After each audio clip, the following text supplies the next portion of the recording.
long before cities breathed with light, before roads carved the earth into lines. There were only stories, carried on the wind, the rivers, and the footsteps of those who knew this land as home. Welcome. I'm glad you found your way here tonight. Settle in, let your body grow heavy, and allow the noise of the day to drift away. Tonight, we travel into a deeper past, into a world where time moved with the seasons, where the land was not owned but listened to, and where every mountain, river, and sky held memory. As you listen, I'd love to know where in the world you are right now. There's something quietly powerful about imagining these stories being heard across different lands, under different skies. And if you enjoy these slow, immersive journeys into history, stories designed to calm your mind and guide you into rest, consider subscribing so you always have a place to return to. Tonight, we begin a long, unfolding story, one of Native American history, of culture, resilience, and a presence that never disappeared, only endured. So take a slow breath in and let it go. And as sleep gently approaches, let the story begin. To tell the story of Native American history accurately, the first thing to refuse is the old false beginning. The story does not begin when Europeans arrive on the Atlantic horizon. It does not begin with Columbus, with Jamestown, with Plymouth, or with the first treaty drafted in a colonial office. It begins thousands of years earlier, in homelands that were already full of memory, law, ceremony, labor, architecture, trade, and belonging. By the time Europeans entered the continents of the Western Hemisphere, indigenous peoples had already built worlds of extraordinary depth and variety. There was no single Native American culture, no one political model, no one language, no one religion, no one way of living on the land. There were many nations, many confederacies, many kinship systems, many sacred geographies, many ways of farming, hunting, fishing, governing, trading, and telling the truth about creation. Any honest history has to begin there, with plurality, with age, and with sovereignty. Across the Arctic, subarctic, northwest coast, plateau, Great Basin, California, Southwest, Great Plains, Southeast and Northeast woodlands, indigenous peoples adapted to very different climates and ecologies, and they did so not as passive inhabitants of wilderness, but as active makers of place. Some communities followed seasonal cycles of movement, harvesting fish runs, game, roots, berries, or marine mammals with sophisticated ecological knowledge passed down across generations. Others built dense agricultural societies, raising maize, beans, squash, sunflowers, tobacco, and other crops, reshaping soils, waterways, and forests with careful intention. In the Southwest, ancestral Pueblo peoples and related cultures developed irrigation systems, masonry towns, and ceremonial architecture linked to astronomy, agriculture, and community life. In the Mississippi Valley and across much of the eastern woodlands, mound-building societies rose and transformed the landscape with enormous earthworks, planned settlements, and long-distance exchange networks. On the northwest coast, where salmon cycles and ocean wealth supported large populations, peoples such as the Tlingit, Haida, Tsimshian, Kwakwaka'wakw, and others developed complex hereditary systems, monumental carving traditions, and richly structured ceremonial economies. In the northeast, Haudenosaunee nations forged political forms that balanced local autonomy with confederated diplomacy. In the southeast, Muskogee, Cherokee, Choctaw, Chickasaw, Seminole forebears, and many others sustained towns, councils, ceremonial grounds, and trade routes that linked broad regions together. The continent was not empty, it was intensely known. That phrase, the land, also has to be handled carefully. In much of European thought, land became something to be surveyed, divided, bought, fenced, inherited in narrow legal form, or extracted for profit. Indigenous relationships to land were often grounded in another logic altogether. This did not mean there were no territorial boundaries, no diplomacy over hunting grounds, no conflict, and no political claims. There certainly were. But in many native traditions, homeland was not merely property. It was relation. It held stories of emergence, migration, covenant, burial, and responsibility. Rivers, mountains, animals, stars, planting cycles, and sacred places belonged within moral systems as well as economic ones. Many native communities understood themselves as accountable to the places that sustained them, and oral traditions recorded that accountability, not as myth in the dismissive modern sense, but as history fused with teaching. The National Park Service notes that many native peoples describe themselves as having lived in the Americas from time immemorial, and that oral histories and creation stories express a foundational idea that people and land are inseparable. That truth matters because later, colonial projects repeatedly tried to sever native peoples from place, then claimed the severing proved native peoples had never properly belonged there. Long before the first permanent English colonies on the Atlantic seaboard, long before the United States existed, indigenous nations were already engaged in diplomacy, trade, war, adoption, alliance-making, marriage exchange, and intellectual life on continental scales. Goods moved remarkable distances. Shells, copper, stone, pigments, foodstuffs, ceramics, and crafted objects traveled through networks maintained by trust, reciprocity, and regional knowledge. Ideas traveled too. Agricultural methods spread, ceremonial forms changed across time, political confederacies formed and reformed, languages branched, interacted, and endured. The very map of North America before conquest was not static, but alive with migration, adaptation, and negotiation. Some societies centralized certain forms of authority. Others distributed power through clan systems, councils, age grades, or ceremonial leadership. Women held significant political and economic authority in many nations, particularly in agricultural societies where descent and property could pass through matrilineal lines. Decision-making often depended less on coercion than on persuasion, kinship, memory, and consensus. Even warfare, where it existed and at times could be fierce, was governed by cultural rules and political meanings that Europeans often misunderstood or deliberately misrepresented. To say this is not to romanticize indigenous history into a dream of perfect harmony. Native societies, like all human societies, knew conflict, inequality, adaptation under pressure, and historical change. Climatic shifts altered food systems, droughts transformed settlement patterns, rivalries erupted. Some societies rose while others declined. The history of Cahokia, for example, reveals urban scale, ceremonial power, and eventual transformation centuries before sustained European colonization of the interior. The societies of the Southwest experienced periods of flourishing and reorganization linked to environment, trade, and social strain. On the plains, lifeways changed over time, later accelerated by the spread of the horse after Spanish invasion. Native America was not frozen in a timeless ethnographic present. It was historical, dynamic, and internally diverse.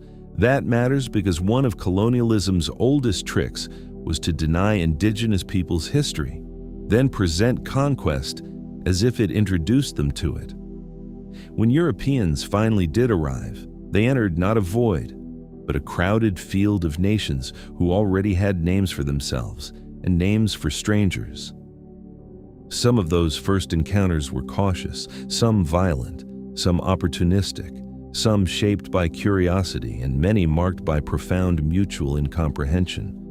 Nor did European arrival occur in one single moment.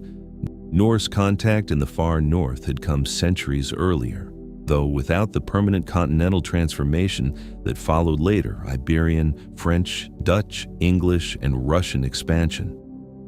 After 1492, the consequences became far more devastating and enduring. Spanish invasion in the Caribbean and the Americas inaugurated a regime of conquest, forced labor, missionization, enslavement, and epidemic disease, whose shockwaves spread outward over generations. The violence was not only military, it was biological, spiritual, legal, and ecological. Horses, cattle, pigs, sheep, wheat, steel, firearms, and Christianity came into indigenous worlds not as neutral arrivals, but as parts of imperial systems. So did pathogens for which indigenous populations had no prior exposure. Smallpox, measles, influenza, and other diseases moved along trade and travel routes, often preceding face-to-face encounters with Europeans themselves. Whole towns were weakened before they ever saw a colonist. Communities lost elders, healers, diplomats, artists, and memory keepers in numbers so severe that social continuity itself was wounded. The Library of Congress notes that North America was already richly populated when Europeans began arriving in the 15th century. The tragedy is that later colonizers turned the catastrophe they helped unleash into propaganda for empty land. The epidemic dimension of conquest is sometimes told in a way that makes disease sound like a tragic accident detached from power. That is too simple. Disease was indeed catastrophic in ways no one fully understood at first, but epidemics did not unfold in a vacuum. They moved through populations already being destabilized by raiding, slaving, dispossession, coercive missions, hunger, and war.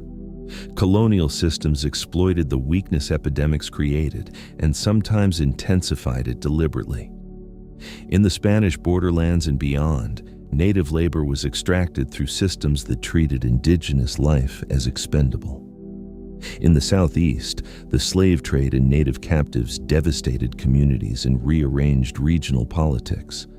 Along the Atlantic coast, colonists alternated between dependence on native food and knowledge and insistence on native subordination. It is not enough to say native people died from disease. One must also say they struggled to live under invasion. Yet even in the earliest era of catastrophe, native peoples were not merely victims waiting to disappear. They made choices, though often under unbearable constraints. They incorporated new tools selectively. They formed alliances against common enemies. They relocated towns, rebuilt kin networks, adopted survivors, and reinterpreted spiritual crisis through their own traditions. Some groups used European rivalries to preserve room for maneuver. French, English, Spanish, and Dutch empires frequently depended on native alliances because they lacked the numbers and local knowledge to dominate alone. That dependence gave native nations leverage, even if temporary. Indigenous diplomats quickly learned the ambitions and weaknesses of foreign powers, and foreign powers quickly learned that treaties without native consent were meaningless on the ground. In places like the St. Lawrence Valley, the Great Lakes, the Southeast, and the Southwest, colonial history was shaped not simply by Europeans acting on native peoples, but by native nations directing, limiting, resisting, and reshaping imperial possibilities. In the Chesapeake, for instance, the Powhatan Paramount chiefdom confronted English settlers at Jamestown not as scattered tribes stumbling into history, but as organized peoples with political structures, territorial knowledge, and strategic aims. Early English survival depended heavily on native corn and native restraint. Relations moved through diplomacy, trade, coercion, and violence, and English writings often obscured how precarious their position really was. Similar patterns appeared elsewhere. In New England, Wampanoag diplomacy was central to the survival of Plymouth, even as the English quickly interpreted temporary alliance as providential entitlement. In the fur trade zones of the North, Native hunters, trappers, translators, and political leaders shaped exchange on terms Europeans could not ignore. Throughout the continent, the first centuries of colonialism were not a clean march of European triumph.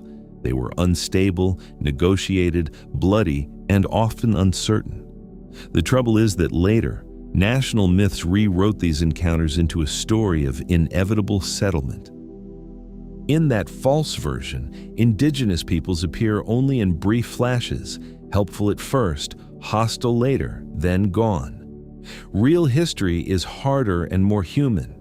Consider what it meant for a native community to face newcomers who claimed exclusive ownership of land after using it for only a season, who cut timber without reciprocal obligations, released livestock into fields, demanded food in times of scarcity, and interpreted diplomacy through a language of hierarchy unfamiliar to many native nations.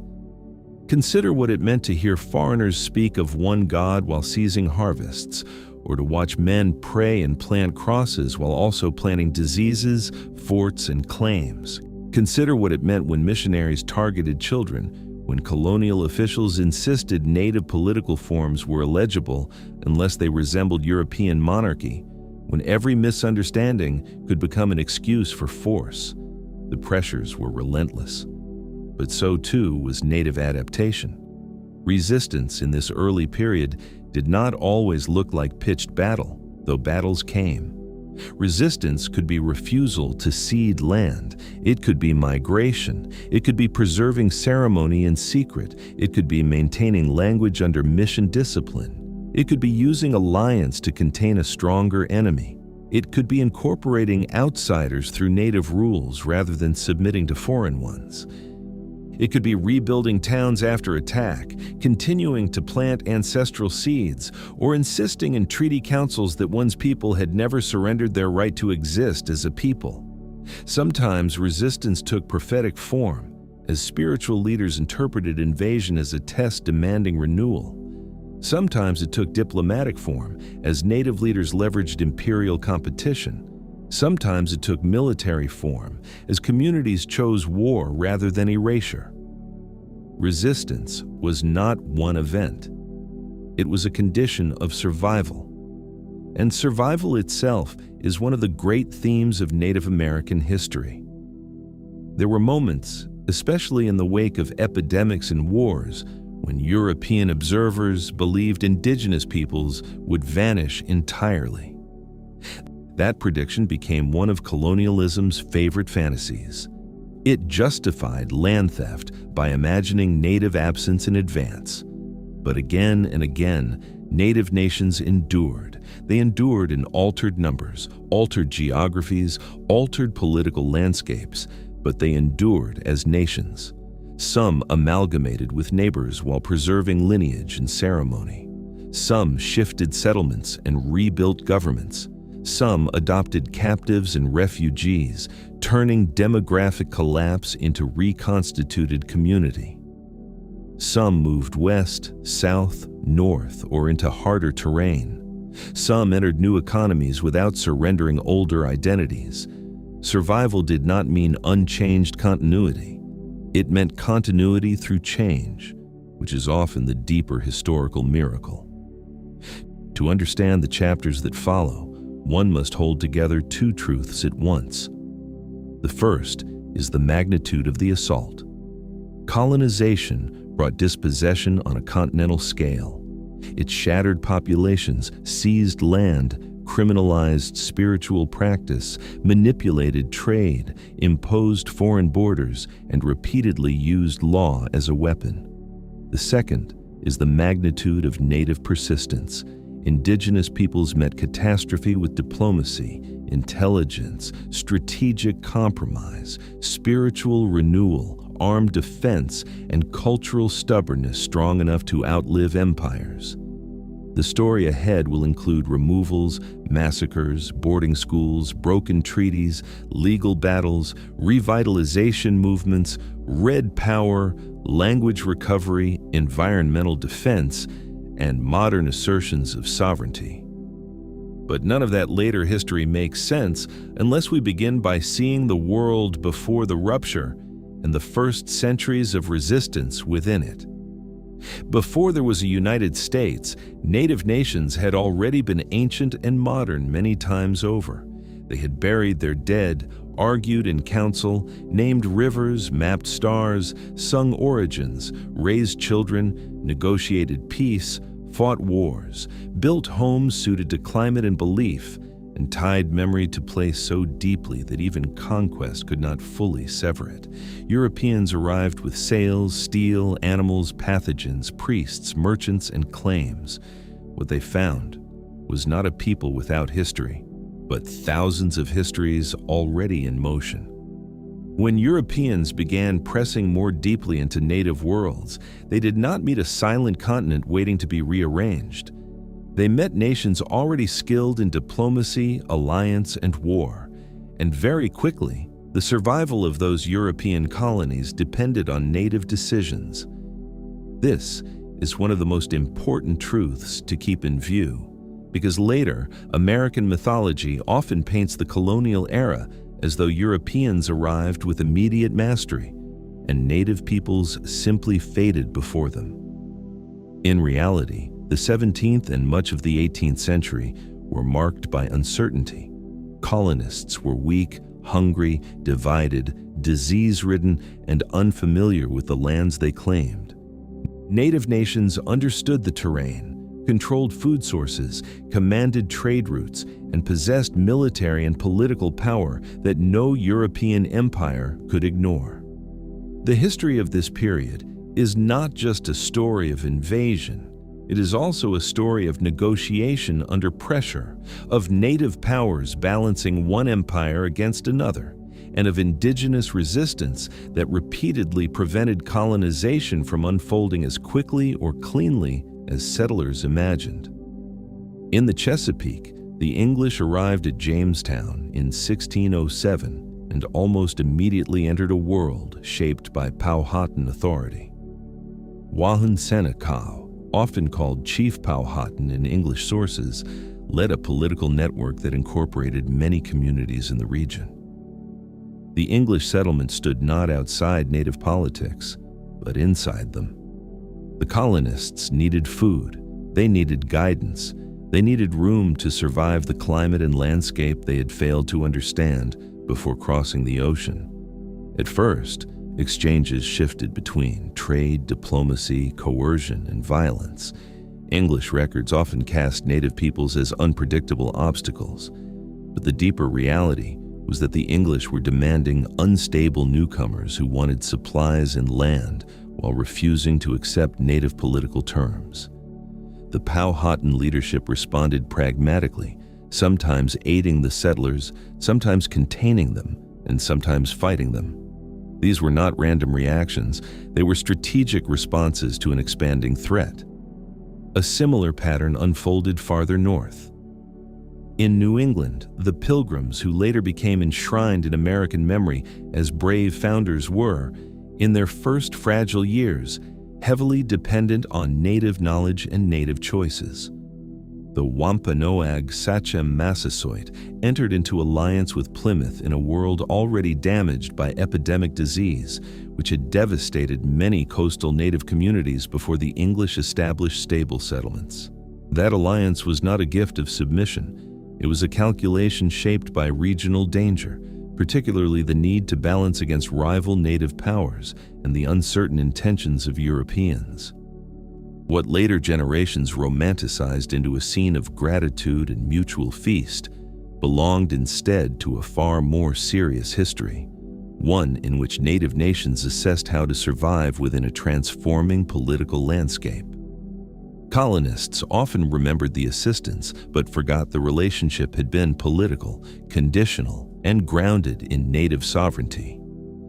Again and again, native nations were forced to confront a distinct colonial hunger that made European newcomers especially difficult to contain. Other outsiders could often be incorporated into trade systems or diplomatic relations without threatening the deeper structure of native life. Settler colonialism was different. Settlers did not simply want passage, exchange, or tribute. They wanted land cleared, bounded, inherited, and legally transformed into permanent possession. They wanted native fields, native rivers, native hunting grounds, and eventually native children remade in their own image.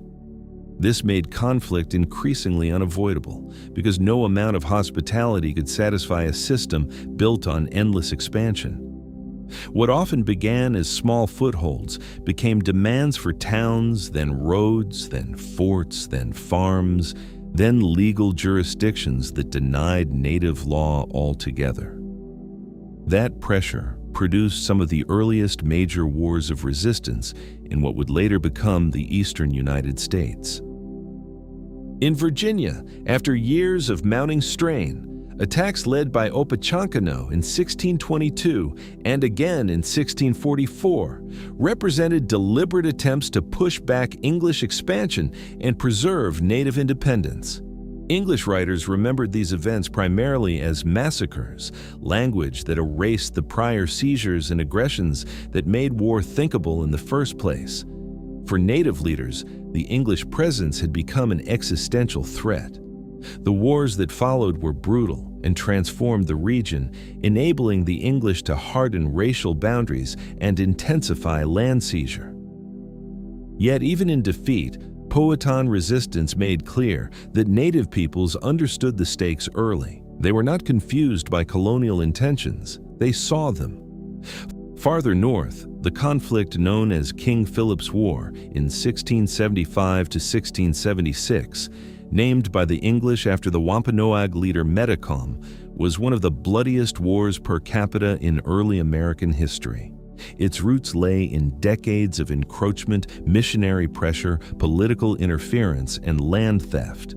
English settlements multiplied, livestock destroyed native crops, colonial courts reached into native affairs, and Christian conversion was often tied to surveillance and social reordering.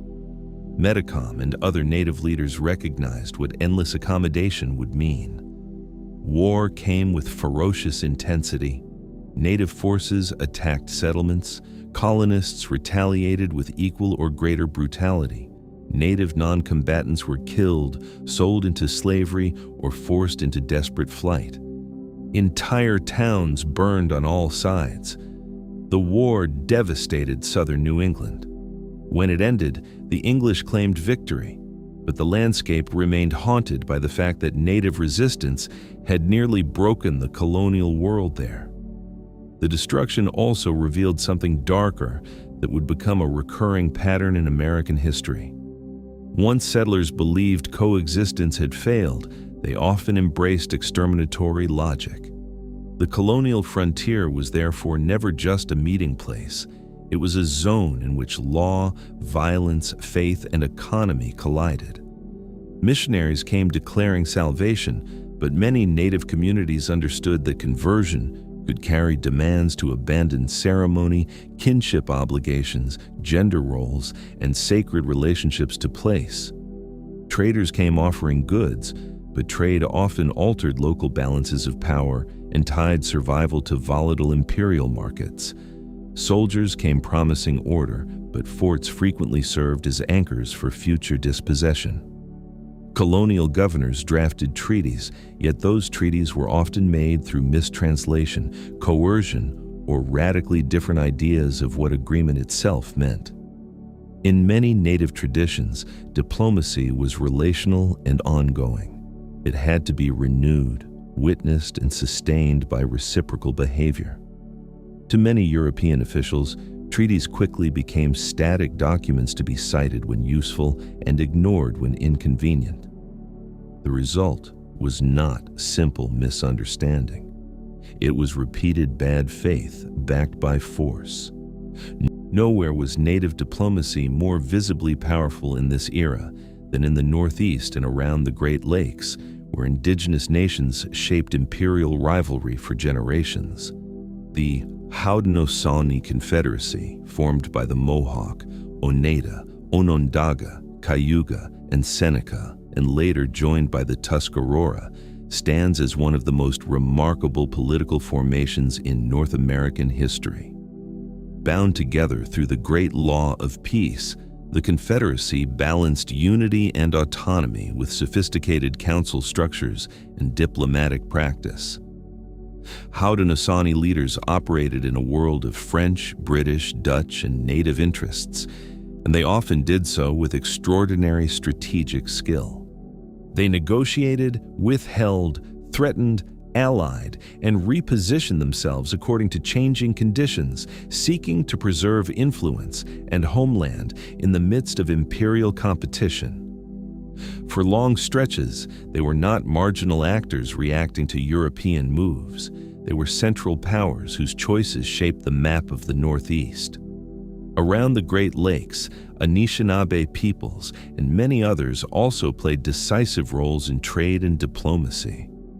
The fur trade, so often told as a European commercial story, was impossible without native labor, native geography, native transport systems, and native political consent.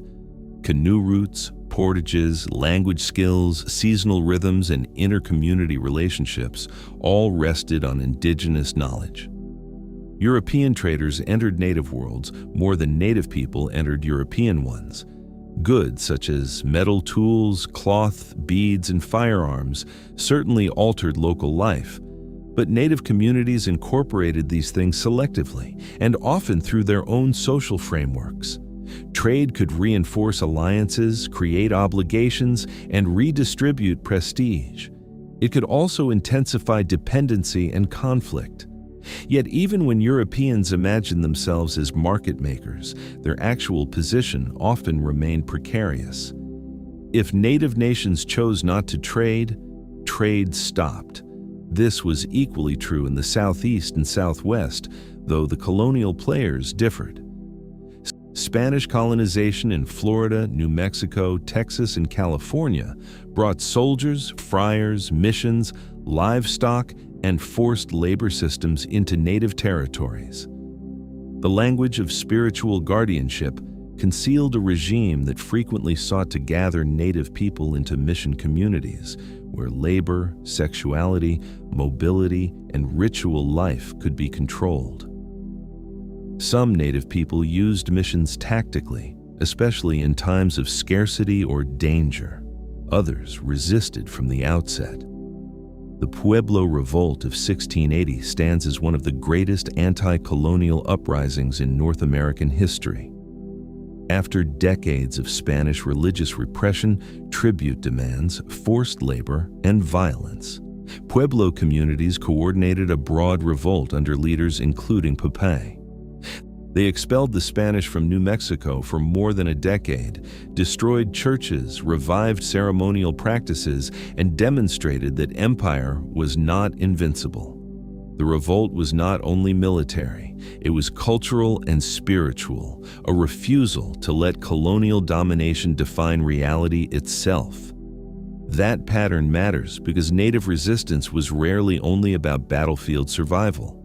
It was also about restoring proper relations among people, ancestors, ceremony, and place. Colonization attacked all of those at once. Mission systems in the Spanish borderlands punished dance, ritual specialists, and sacred objects because colonizers understood that spiritual life grounded political endurance.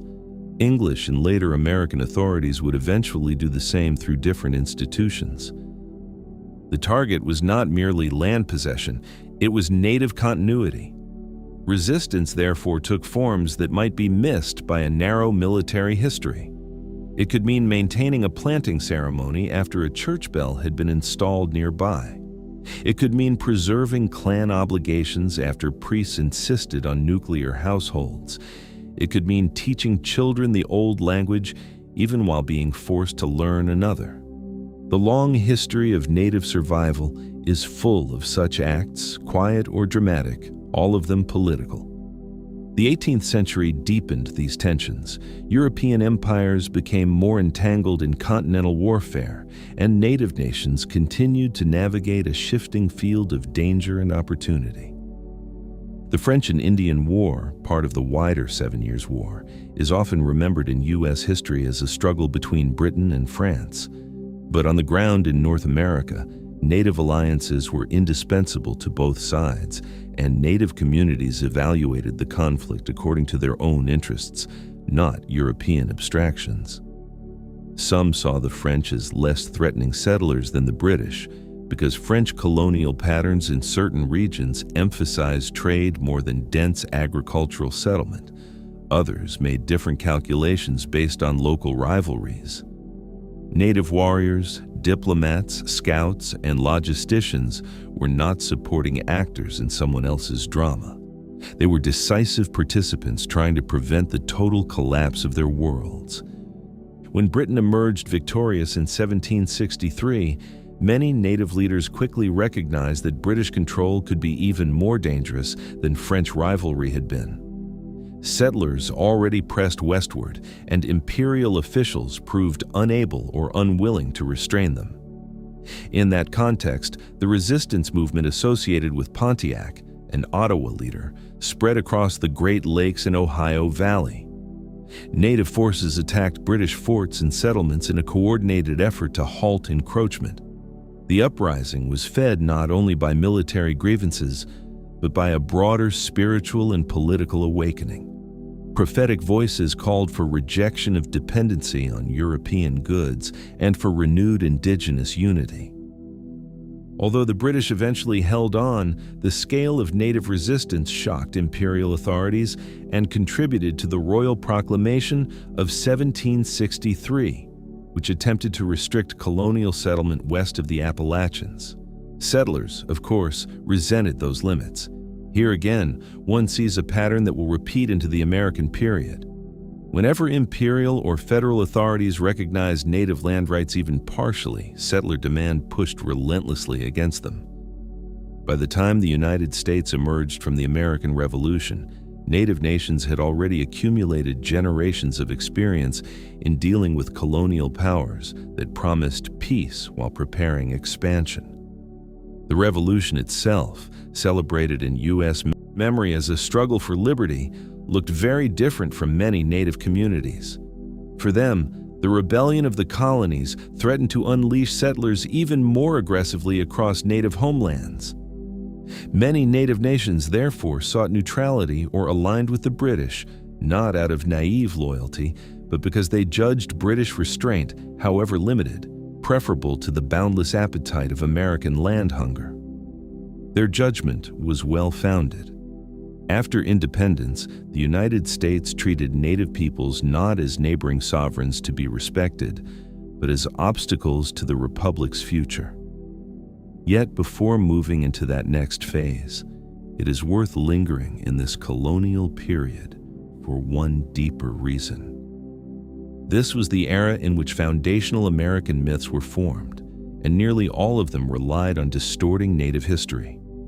The myth of the grateful Indian helper, the myth of the savage attacker, the myth of empty land, the myth of inevitable progress, the myth that treaties represented fairness, the myth that Native defeat proved cultural inferiority rather than demographic catastrophe and endless war.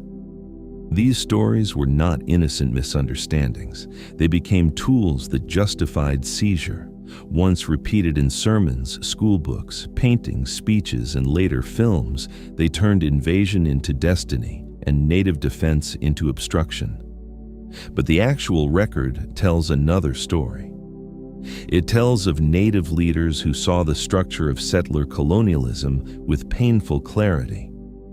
It tells of communities who adapted to trade without surrendering selfhood, who used diplomacy as long as diplomacy could still protect life, and who chose war when every lesser response had failed. It tells of women who kept agricultural and kinship systems alive under extraordinary stress. It tells of spiritual leaders who answered conquest with renewal. It tells of confederacies and towns, villages and mobile bands, mission fugitives and treaty negotiators, all trying in different ways to preserve a future in which their people would remain themselves. That future did not arrive unbroken. Many nations suffered staggering losses. Entire regional balances were transformed.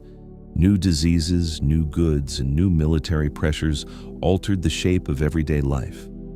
Some peoples were dispersed, others consolidated. Refugees moved across long distances. Captivity and adoption transformed family structures. New identities emerged from survival itself.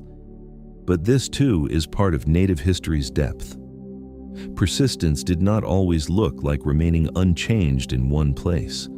Sometimes it meant carrying a peoplehood through movement, war, fusion, and recreation. Colonizers often mistook adaptation for disappearance because they wanted the story to end. It did not. As the 18th century closed, the central question confronting Native nations east of the Mississippi had become sharper than ever. Could there be any durable coexistence with a settler republic that defined freedom for itself through expansion into indigenous land? The answer, as many Native leaders already knew, would be written in more broken treaties, more wars, more removals, and a federal policy increasingly committed to transforming Native homelands into American property. But before that machinery of removal hardened fully, Native nations had already demonstrated something that the United States would spend centuries trying unsuccessfully to erase. They were not remnants of a fading past. They were political peoples with memories, governments, diplomatic traditions, sacred obligations, and a will to resist powerful enough to shape the continent's history at every step. When the United States declared itself a nation founded on liberty, many Native peoples heard something very different. They heard the rise of a new power that spoke the language of rights, while preparing to take their lands with a speed and confidence older empires had not fully achieved. For indigenous nations east of the Mississippi and in the Ohio Valley, the American Revolution did not end a struggle for freedom. It opened a harsher chapter in which the victorious republic would turn more directly toward Native homelands as the material basis of its future. Land speculation, veteran land grants, settler pressure, and the political imagination of expansion all converged almost immediately. The United States, still weak in many ways, was already strong in one dangerous conviction that Native nations would either yield, be pushed aside, or be broken. This conviction appeared early in the language of federal policy. American officials could speak of treaties and peace, but they often treated Native sovereignty as a temporary inconvenience rather than a permanent political fact. Even when the new republic dealt with Native nations diplomatically, it did so while assuming that Native land should eventually pass into American hands. The contradiction ran deep. The United States wanted to inherit the legitimacy of European treaty-making while escaping the limits that treaties imposed. It wanted to claim lawful purchase where there had been coercion, consent where there had been pressure, and peace where there had been encroachment. Native leaders recognized this quickly. The problem was not simply that Americans broke promises, it was that the Republic's economic and ideological structure made those promises unstable from the beginning. Nowhere was this clearer than in the Ohio Valley, where the young United States met one of the most significant early indigenous resistance movements in its history. For Native nations in the region, including Miami, Shawnee, Delaware, Wyandot, and others, the United States' claim to the territory after the Treaty of Paris in 1783 was illegitimate. Britain had ceded land it did not own. Native nations had not surrendered it.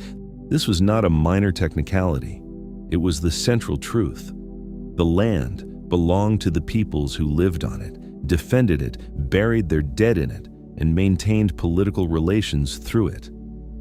Yet American surveyors and settlers moved westward as though diplomatic signatures in Europe had erased Native presence. In response, a powerful indigenous confederacy formed to resist U.S. expansion.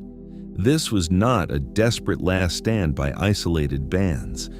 It was an organized, strategic defensive homeland by nations determined to act together. The resulting conflict, often called the Northwest Indian War, was one of the greatest early defeats the United States ever suffered at native hands. In 1791, forces led by Miami leader Little Turtle and Shawnee leader Blue Jacket crushed an American army under Arthur St. Clair. The defeat was devastating, exposing how vulnerable the Republic remained when indigenous nations coordinated military resistance effectively.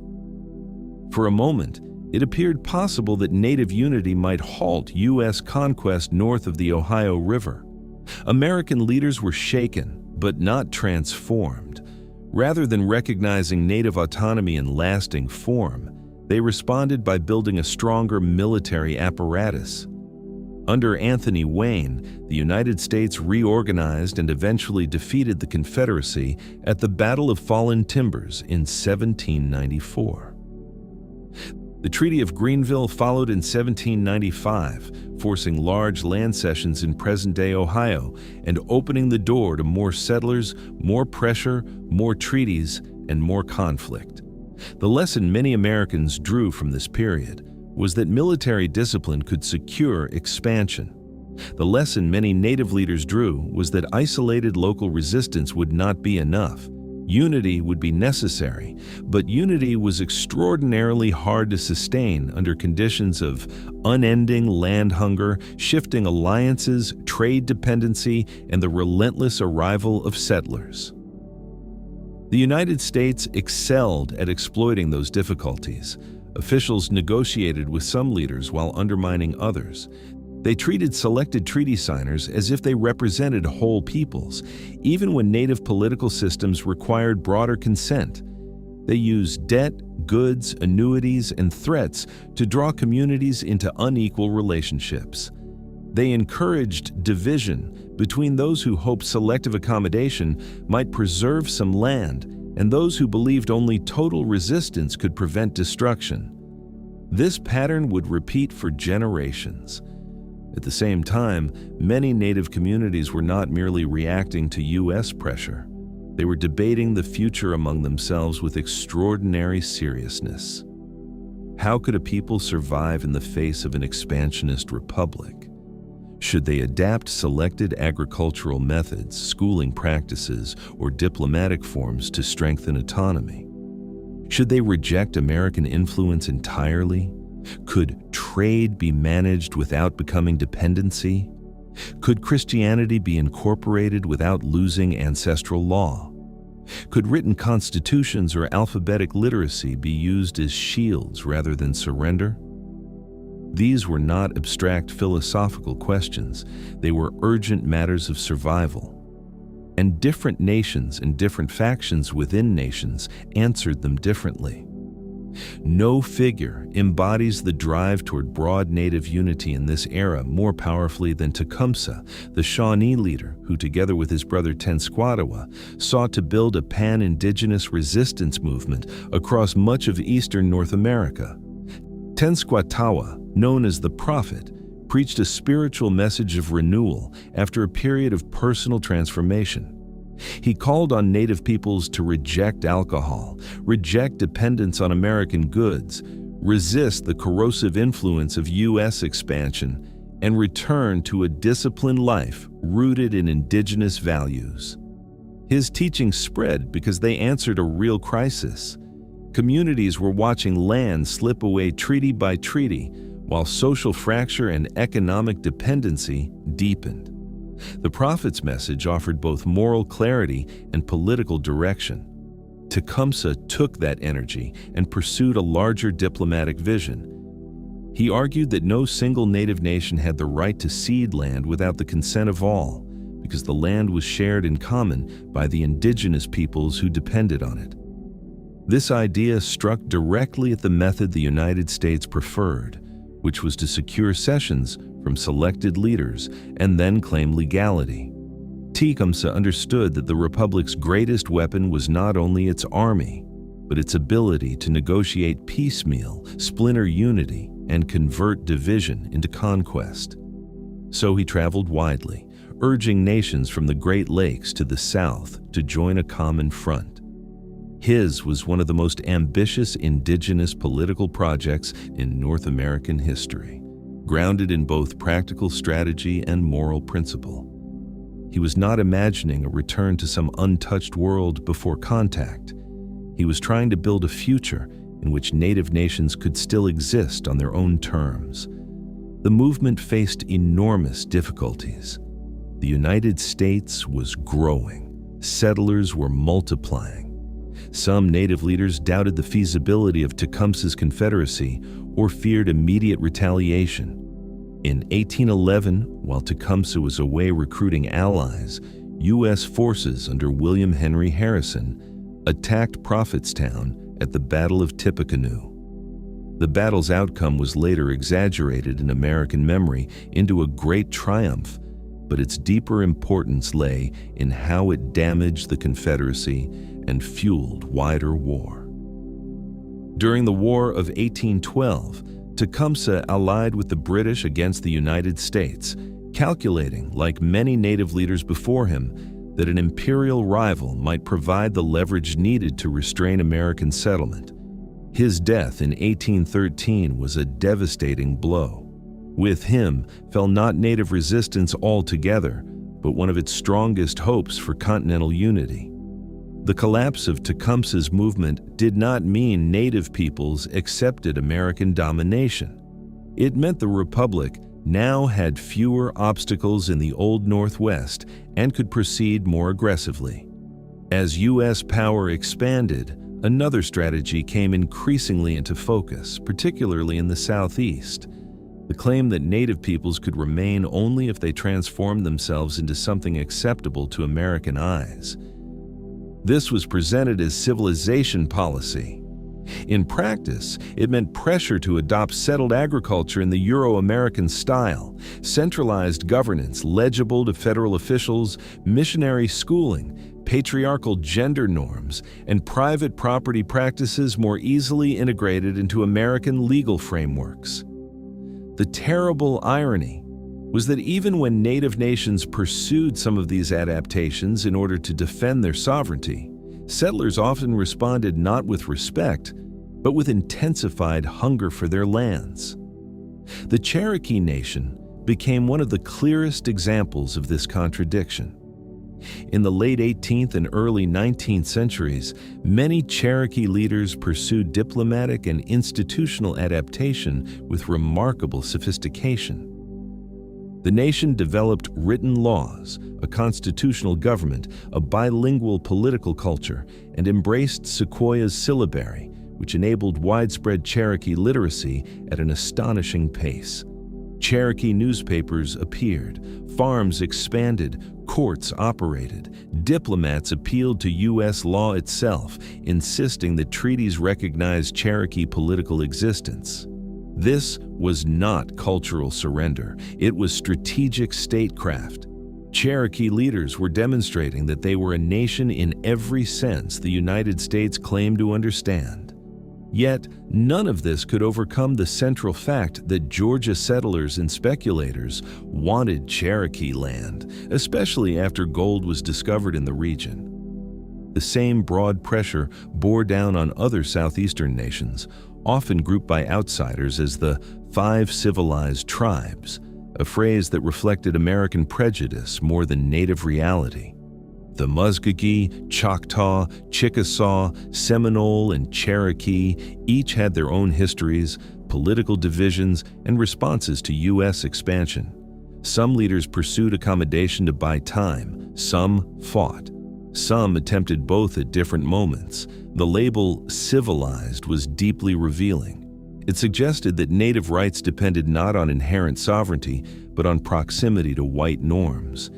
Yet even nations praised by Americans for adopting schools, plantations, Christianity, written constitutions, or commercial agriculture discovered that acceptance was provisional and hollow.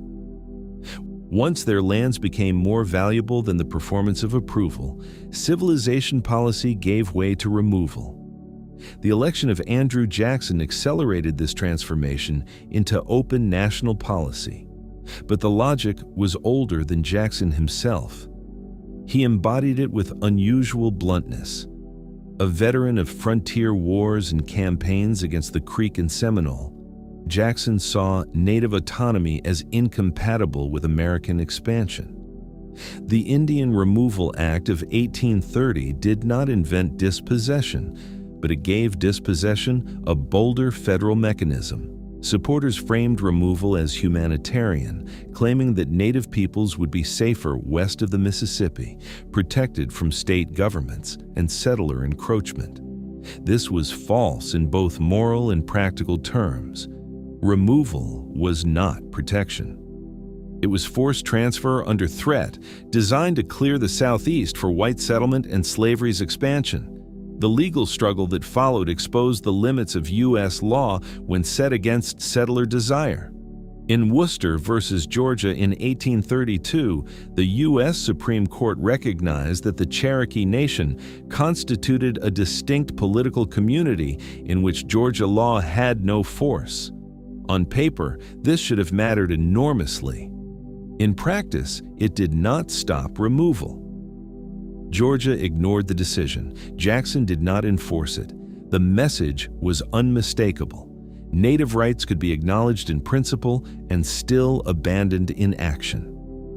Law, once again, was useful to the United States when it enabled expansion and fragile when it obstructed it. The removals that followed were among the most painful episodes in Native American history. Choctaw removal began early in the 1830s and became a grim preview of what was to come. Hunger, disease, exposure, death, bureaucratic cruelty, and the wrenching severance of people from ancestral ground. Creek communities were also driven west amid fraud, violence, and military coercion. Chickasaw removal unfolded through pressured negotiation and difficult migration. Seminole resistance in Florida took a different form. Rather than accepting removal, many Seminoles fought one of the longest and costliest wars the United States ever waged against a native people. The Seminole Wars were brutal campaigns fought in swamps and forests, where U.S. troops struggled against a determined enemy that included Black Seminoles, people of African descent who had forged communities and alliances with Seminoles in defiance of slavery and U.S. control. Even under enormous pressure, not all Seminoles were removed. Some remained in Florida, a testament to resistance under near impossible conditions. Then came the Cherokee Trail of Tears, the most remembered of the removals, though not the only one and not always remembered with the depth it deserves. The term itself can flatten what happened into tragic abstraction.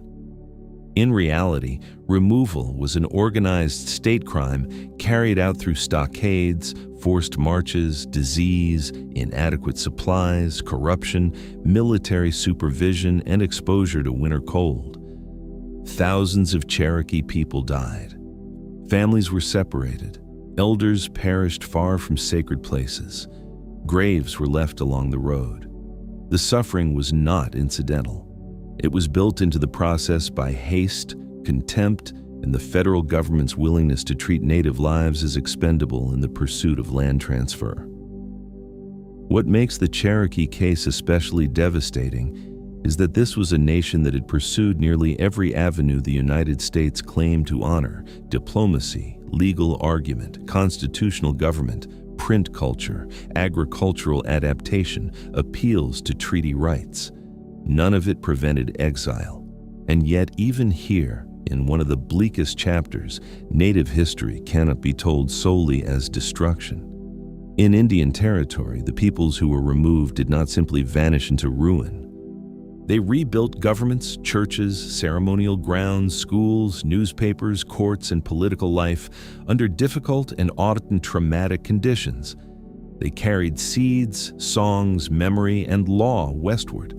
They argued among themselves, mourned, adapted, and reconstituted nations in a new geography not of their choosing.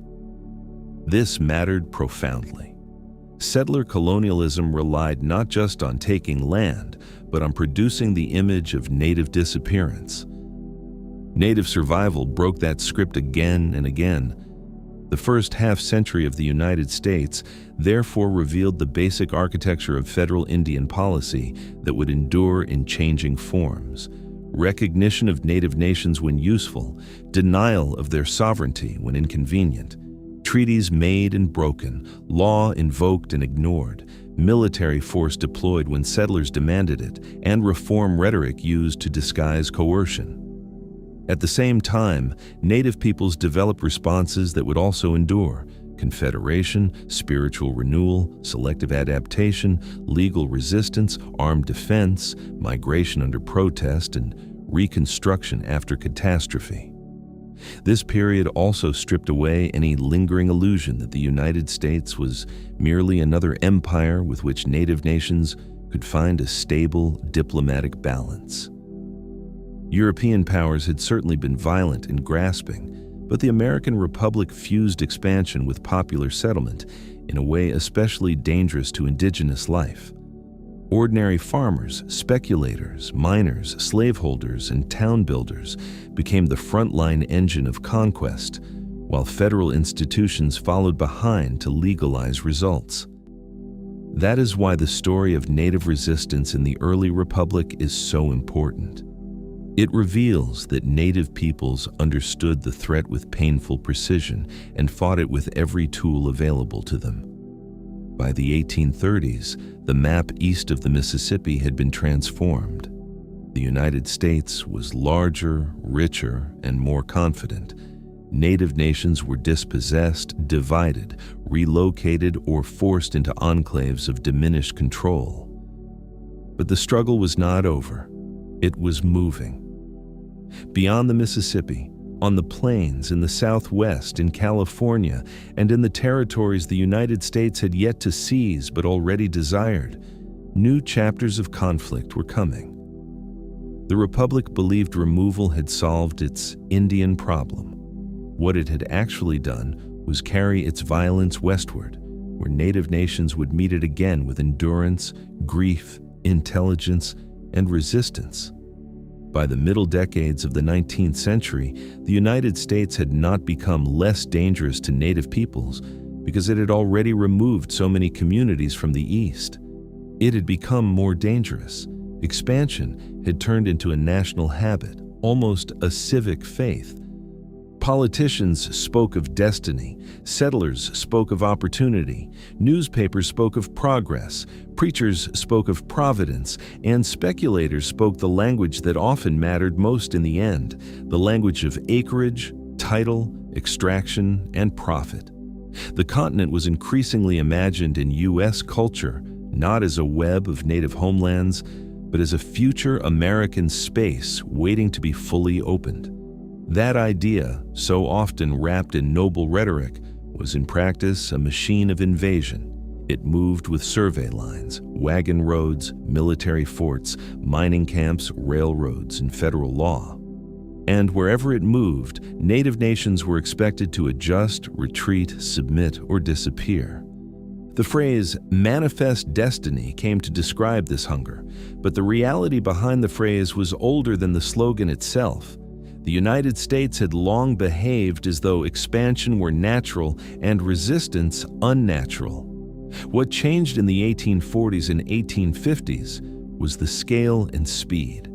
Texas had been seized and annexed. War with Mexico brought vast territories under U.S. control, including lands that are now California, Nevada, Utah, Arizona, New Mexico, and parts of Colorado and Wyoming.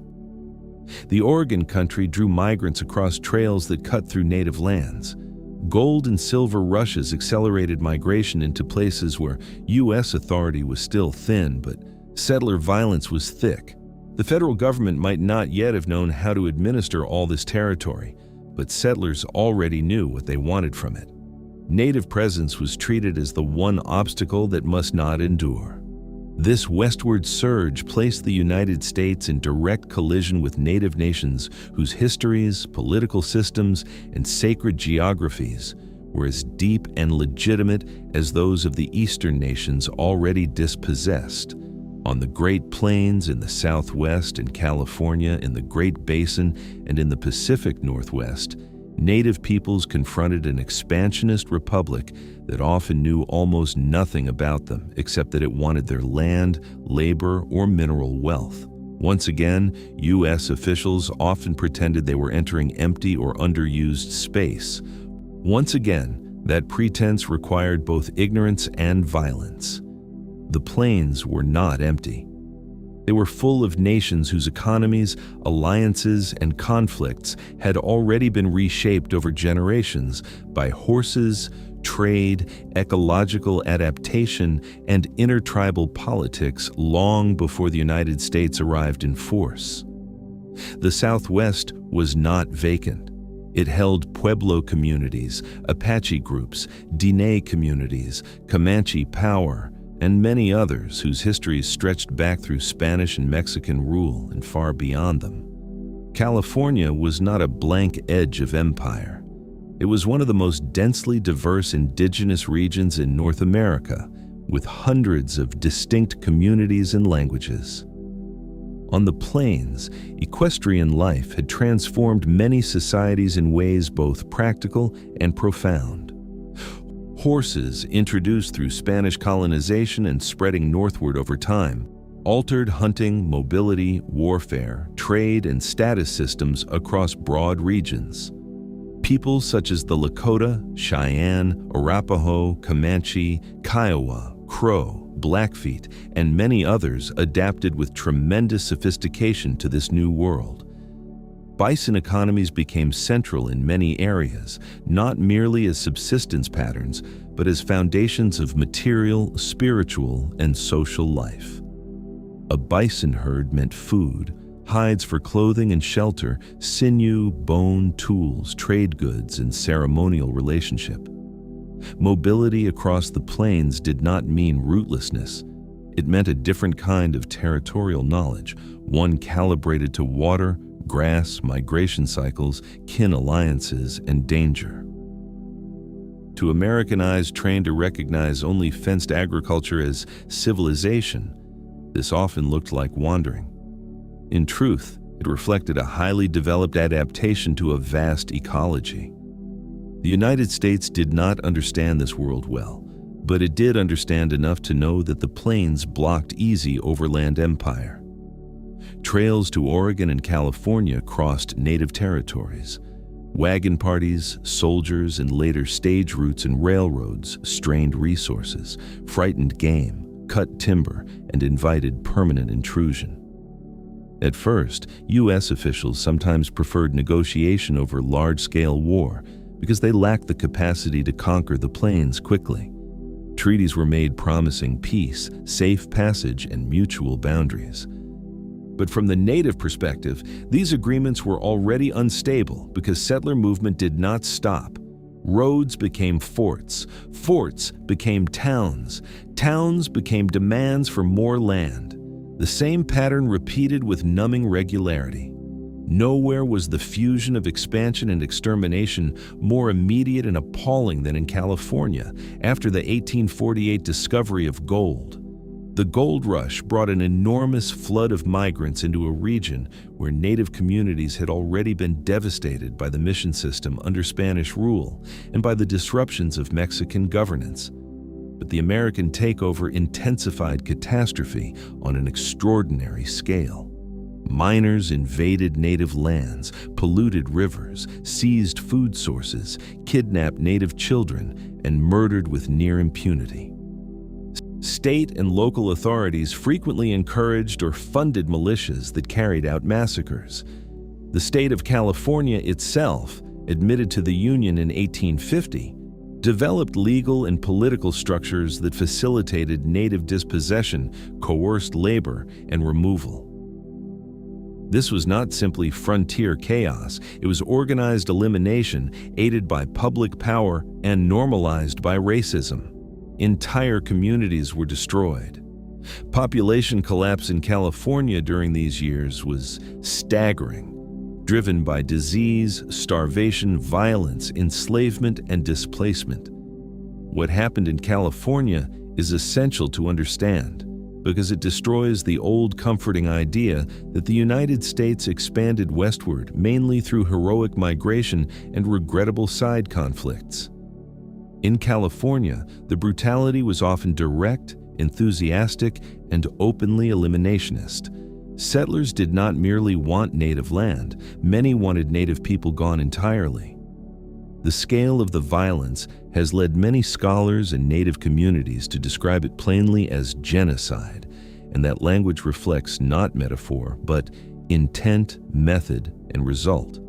Yet, even amid this devastation, Native communities in California survived. They hid children, fled to remote places, maintained ceremony under impossible conditions, rebuilt kin ties after massacre, and carried memory forward in families the state had expected to erase. Survival here, as elsewhere, must be recognized as both human persistence and political resistance. In the Southwest, the transfer of power from Mexico to the United States did not create a new world so much as intensify and rearrange an old colonial one. Pueblo peoples had already survived Spanish conquest, mission repression, and reconquest after the Pueblo Revolt. Apache and Diné communities had long navigated shifting pressures from Spanish, Mexican, and neighboring native powers. Comanche influence had reshaped vast regions through trade, raiding, diplomacy, and military strength. The United States entered this world with expansionist ambition and little patience for complexity. It preferred clear borders, fixed jurisdictions, and populations it could classify and control. Native realities resisted all of that. For the Diné, or Navajo, the 1860s brought one of the most traumatic forced removals in their history. After years of conflict with New Mexican settlers, U.S. forces under Kit Carson adopted a scorched earth strategy against Diné communities. Crops were destroyed, orchards cut down, sheep and other livestock killed or seized, wells ruined, and the material foundations of life deliberately targeted. This was warfare aimed not only at armed opponents, but at endurance itself. Thousands of Diné people were then forced on what became known as the Long Walk to Bosque Redondo, a bleak reservation experiment in eastern New Mexico. The conditions there were miserable. Water was poor, soil inadequate, disease common, rations insufficient, and the effort to confine different native peoples together produced tension and suffering. Bosque Redondo was not a humane reform. It was a coercive social laboratory built on military violence. And yet even here, the United States failed to extinguish native determination. The Diné did not simply dissolve into captivity. They endured, negotiated, remembered their homeland, and eventually secured a treaty in 1868 that allowed return to part of their ancestral lands. That return was not complete justice. Vast losses remained, but it was a remarkable act of survival and political persistence. The story matters because it shows that resistance could include not only armed opposition, but also refusal to forget what home was and insistence on returning to it. Across the plains, another immense transformation was underway, one tied to both ecology and empire. The U.S. military and civilian hunting economy increasingly targeted the bison. Sometimes this came through market demand for hides and bones, sometimes through sport killing, sometimes through a broader strategic logic that understood the destruction of bison herds as a way to break plains' native independence. The bison had sustained life on the plains in practical, ceremonial, and political terms. To destroy the herds was to attack food, mobility, trade, shelter, and identity all at once. This was environmental warfare, whether named as such or not. Herd collapse would become especially devastating in the decades after the Civil War, but the forces driving it were already gathering. Meanwhile, federal Indian policy was shifting in form without changing its fundamental purpose. Earlier generations had spoken more often of treaties between sovereigns. Increasingly, the United States treated native nations as dependent populations to be managed through reservations, agencies, rations, and military pressure. Reservations were often presented as protected homelands where native peoples could adapt safely to modern life. In reality, they were frequently small, poorly supplied, ecologically inadequate, and imposed through coercion. They functioned as tools to concentrate native populations, free land for settlers, and make surveillance easier. Once confined, native communities became vulnerable to corrupt agents, late or stolen annuities, hunger, disease, and constant pressure to surrender more land. Still, resistance did not vanish inside reservation lines. It changed form and continued. Some leaders attempted strategic diplomacy, calculating that survival required temporary accommodation. Others resisted militarily when they judged further retreat impossible. Some communities moved back and forth across borders the United States insisted were fixed, but native peoples never fully accepted. The line between war and peace could become thin and unstable, especially when local commanders, settlers, or gold seekers violated agreements with impunity.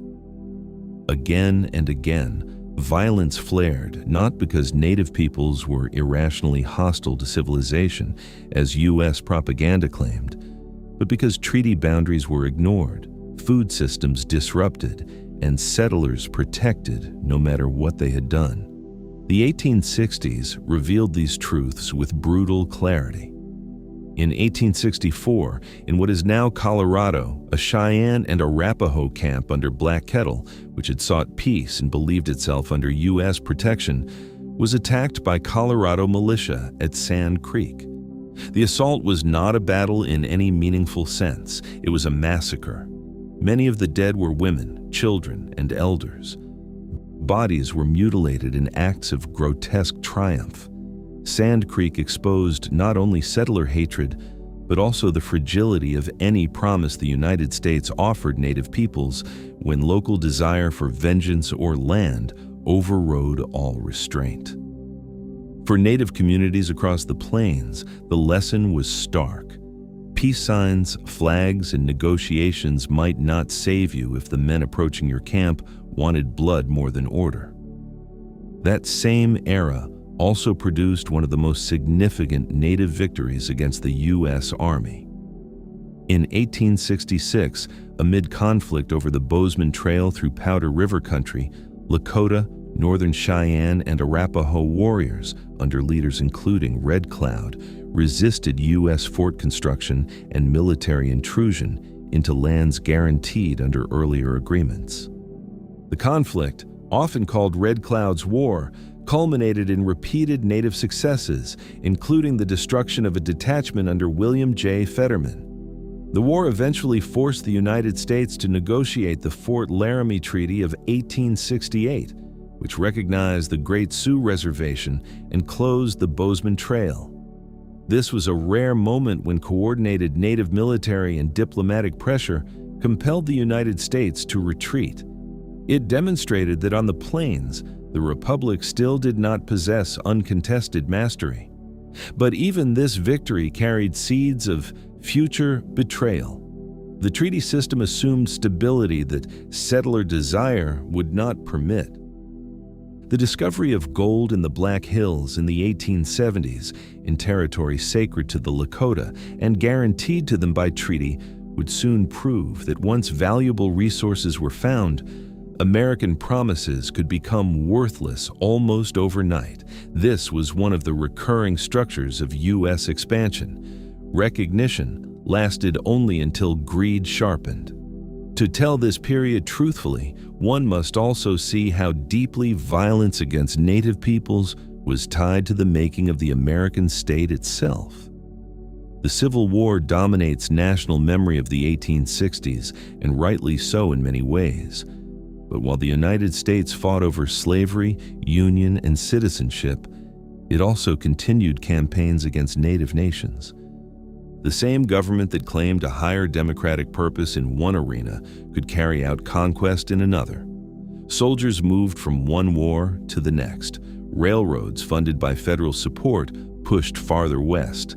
Settler militias acted with growing confidence. The republic was consolidating itself internally and territorially at the same time. Native peoples were expected to bear the cost, yet they did not bear it passively. Across these decades, Native resistance took many forms. A community that moved horses away from a military column was resisting. A leader who delayed negotiations to buy time was resisting. Families who kept ceremonial life alive after mission suppression were resisting. Women who preserved food knowledge and kin obligations under displacement were resisting. Men who rode into battle were resisting. Parents who told children where the old boundaries ran, even after maps had been redrawn, were resisting. Resistance was not only the dramatic moment of armed confrontation, though those moments mattered greatly. It was also the daily insistence that a people remain a people under pressure designed to make them otherwise. By the end of the Civil War, the United States stood poised for a far more intense assault on Native autonomy. Industrial growth, railroad expansion, mineral extraction, and a larger military infrastructure would soon bring the plains in the West into even more violent collision. Treaties would multiply and fail. Herds would collapse. Sacred lands would be seized. Boarding school ideology would begin to harden. New massacres and new acts of defense were coming. The federal government would increasingly claim that war itself was the problem, and that the solution was to absorb Native peoples into American life. But the absorption it envisioned required the destruction of language, ceremony, landholding, and political sovereignty. In other words, it was another form of conquest. The West, that Americans celebrated as open and advancing, had never been open in the way they claimed.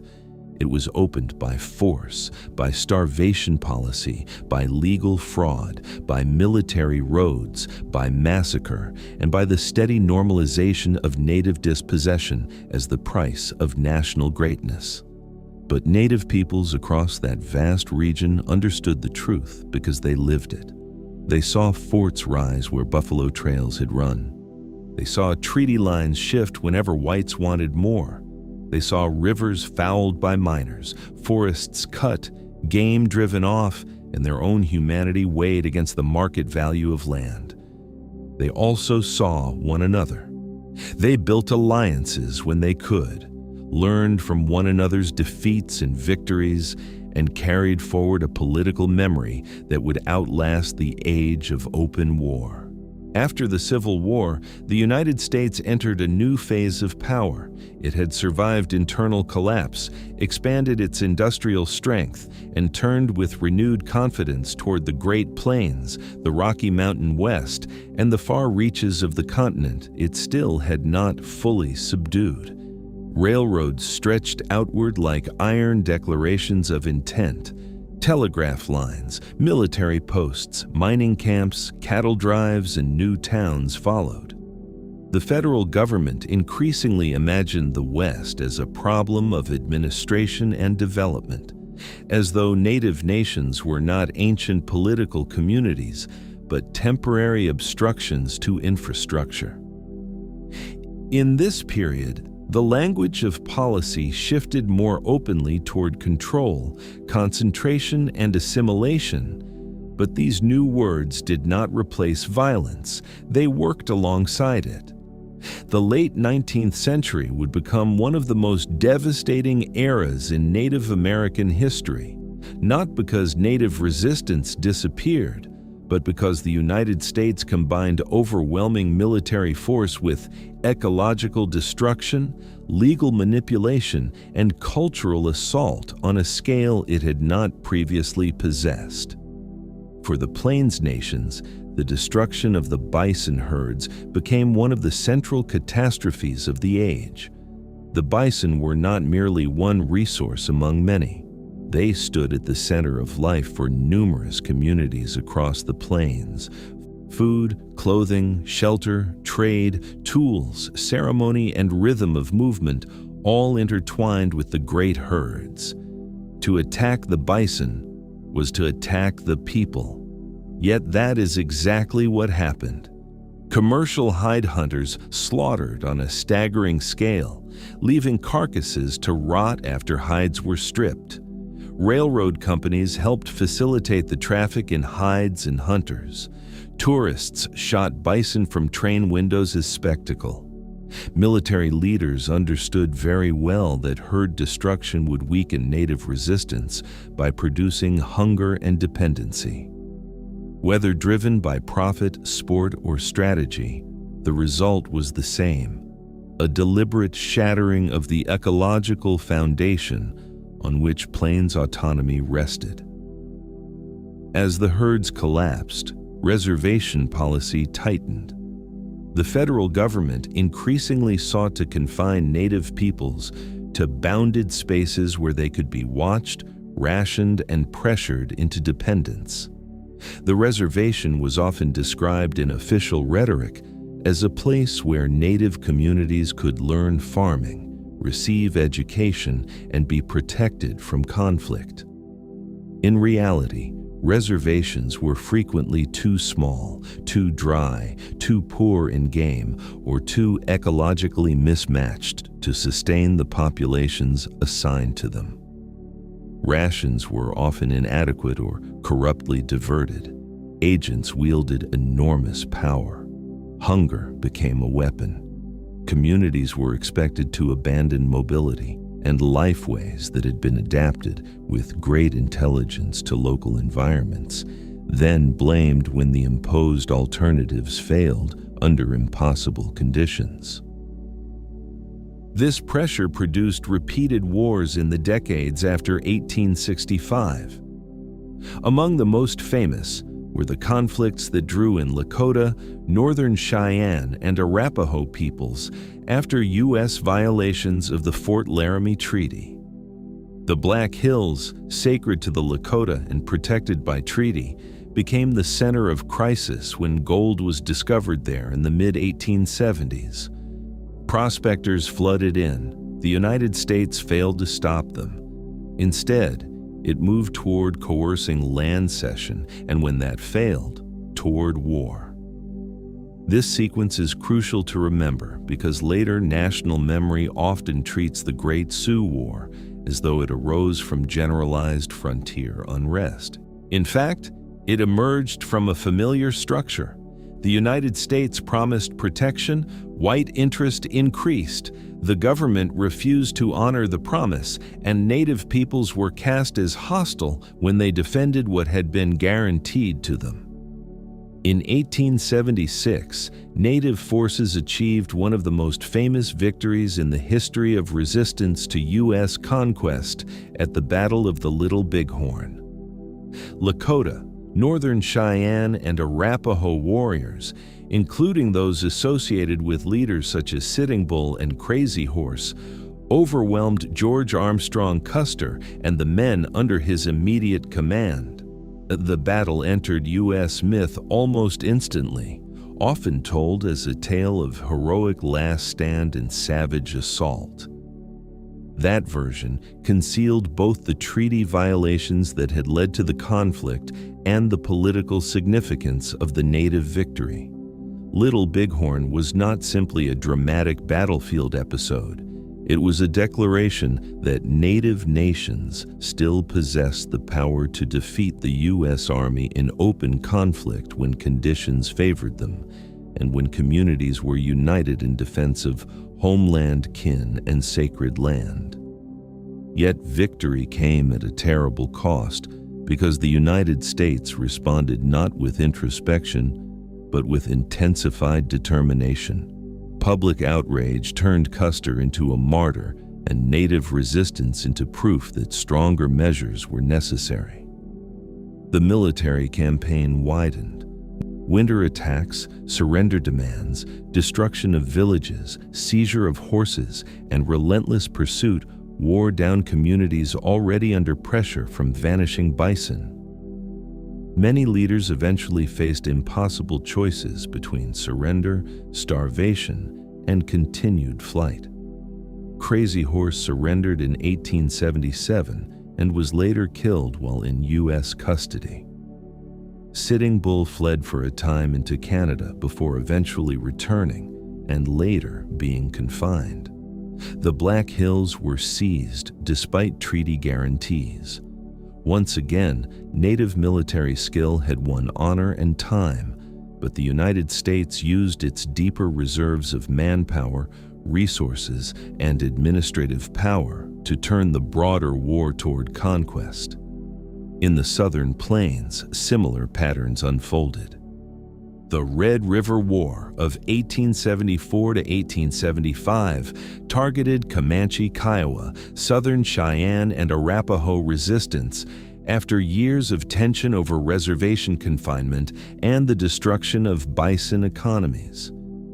U.S. forces attacked villages, destroyed food supplies, and captured horses in order to make continued independence impossible.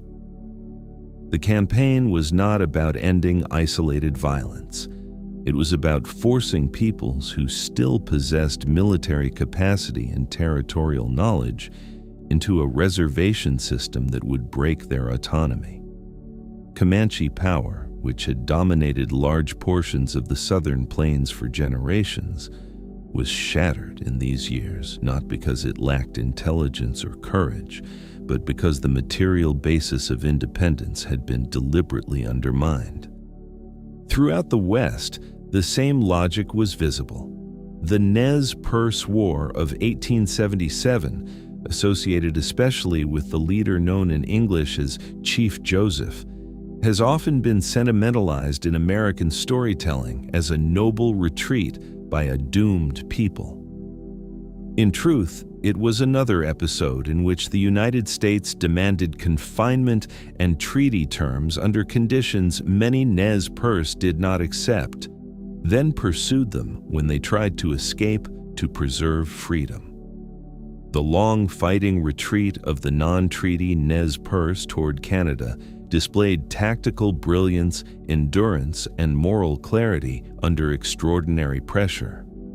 Their near success made the eventual surrender more heartbreaking, but also more revealing.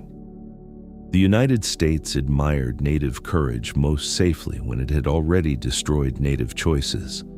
The Apache Wars in the Southwest exposed similar tensions.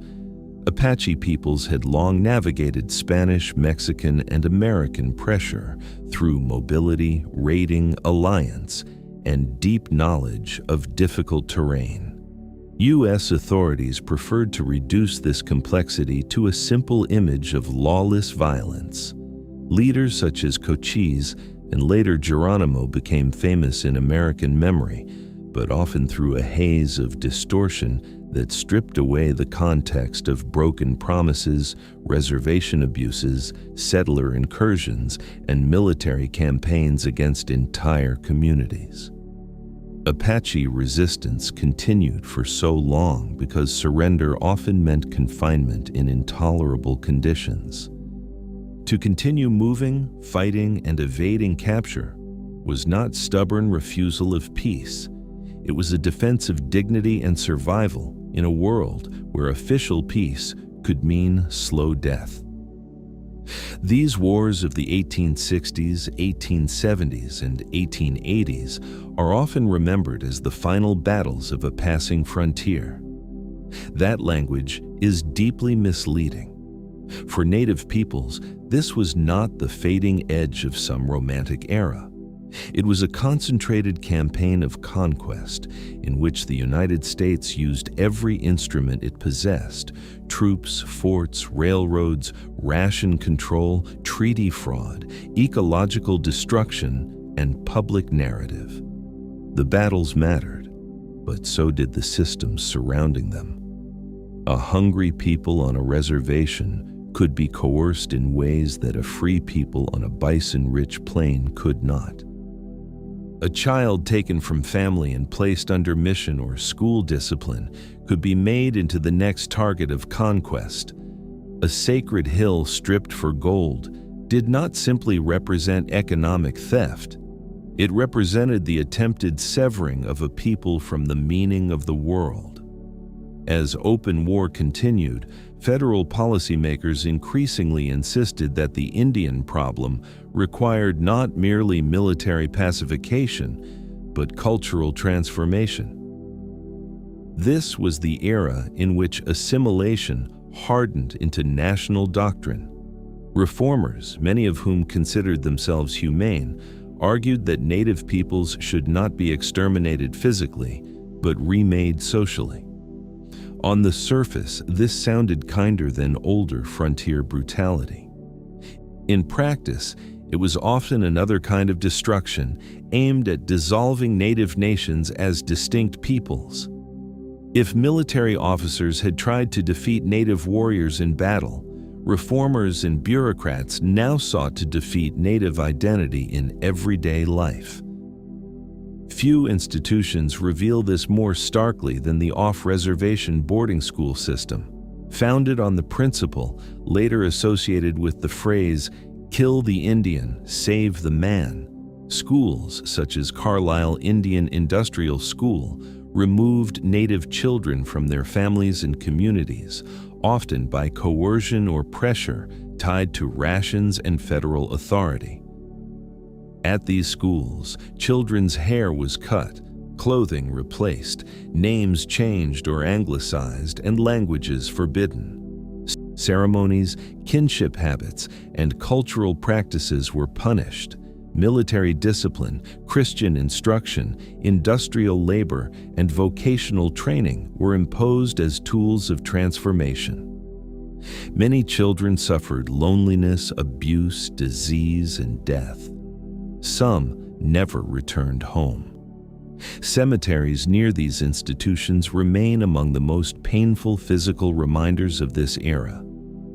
It is essential to understand that the boarding schools were not accidental excesses. They were central to a vision of the United States in which native continuity itself was the obstacle.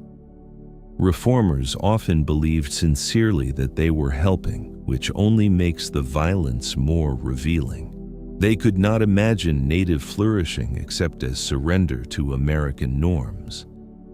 To save native children in their minds was to separate them from native worlds. This is one of the enduring tragedies of U.S. Indian policy. Destruction repeatedly arrived wearing the face of concern. The lesson native communities learned over and over was that promises of uplift could be as dangerous as open threats. At the same time, native people did not simply receive assimilation passively. Parents hid children, resisted enrollment, negotiated delays, or sent children while trying to preserve identity at home. Children themselves resisted in countless ways, from speaking their languages in secret to running away, maintaining friendships, preserving songs, or carrying memory back to their communities later in life. Survivors often returned scarred, but many also became part of the reason native nations endured. They'd been targeted precisely because the United States understood children were the carriers of the future.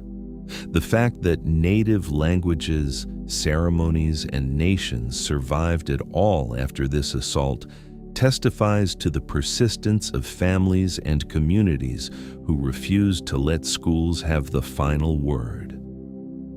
Another major instrument of assimilation was the allotment policy, formalized in the Dawes Act of 1887. Under allotment, communally held reservation lands were divided into individual parcels assigned to native households, with the surplus open to non-native settlement. The policy was justified as a way to encourage farming, private property, and self-reliance. Its deeper effect was to fracture tribal land bases, undermine communal governance, and transfer millions of acres out of native hands. Communal relationships to land were recast as backward obstacles to progress. Once land became individualized under federal rules, it became easier to tax, sell, seize, or declare unused. Much of the land loss that followed was not dramatic in the style of battlefield conquest. It came through paper, administration, and legal restructuring. But the effect was enormous. Native nations lost control over vast portions of what remained of their homelands. This was conquest by bureaucracy. A people could be told they were now landowners in the modern sense, while being stripped of the territorial coherence necessary for national survival. The same government that had forced native peoples onto reservations now used those reservations as reservoirs of surplus land for settlers. Once again, reform language concealed extraction. The stated aim was to prepare native people for citizenship and prosperity. The result was deepened poverty, fragmentation, and dispossession. Then, as the century moved toward its close, one of the most powerful spiritual movements in Native history spread across many Western communities: the ghost dance. Originating in the teachings of the Northern Paiute spiritual leader Wovoka, the movement offered a message of renewal, peace, and restoration in the face of catastrophic loss. Participants believed that through proper dance and faith, the dead would return, the bison would come again, and the oppressive order of conquest would be transformed. The exact meanings varied among communities, but the movement spread because it spoke directly to grief on a continental scale. Families had lost land, food systems, children, freedom of movement, and confidence in any promise made by the United States. The ghost dance held out the possibility that history itself might bend back toward justice. To anxious federal agents and military authorities, however, this spiritual movement looked like rebellion. Their fear revealed how colonial power often misread Native religion as political threat, because Native spiritual life had always been intertwined with sovereignty, land, and communal endurance. At Pine Ridge, tensions escalated as officials sought to suppress the movement. In December 1890, U.S. authorities attempted to arrest Sitting Bull, who was killed in the process. Shortly afterward, a band of Lakota under Bigfoot was intercepted near Wounded Knee Creek. The soldiers who surrounded them were heavily armed, anxious, and primed by weeks of fear-mongering. What followed was massacre. As the disarming process turned chaotic, troops opened fire. Men, women, and children were killed in terrible numbers. Many were shot while fleeing. Bodies were later found scattered across the frozen ground. Wounded Knee became one of the most infamous symbols of the conquest of Native America. For generations, it was often described in U.S. memory as a battle. It was not a battle in any honest sense. It was the killing of a trapped and vulnerable community by a superior military force. Coming at the end of the 19th century, it seemed to many Americans to mark the end of the Indian Wars and the close of the frontier. But that national interpretation once again mistook massacre for conclusion. Native history did not end at Wounded Knee. What ended, more precisely, was a certain phase of large-scale armed resistance on the plains. What continued was survival, mourning, adaptation, political struggle, and the carrying forward of nations the United States had tried to reduce to relics. By 1890, the United States could tell itself a triumphant story. The railroads crossed the continent. The bison were largely gone.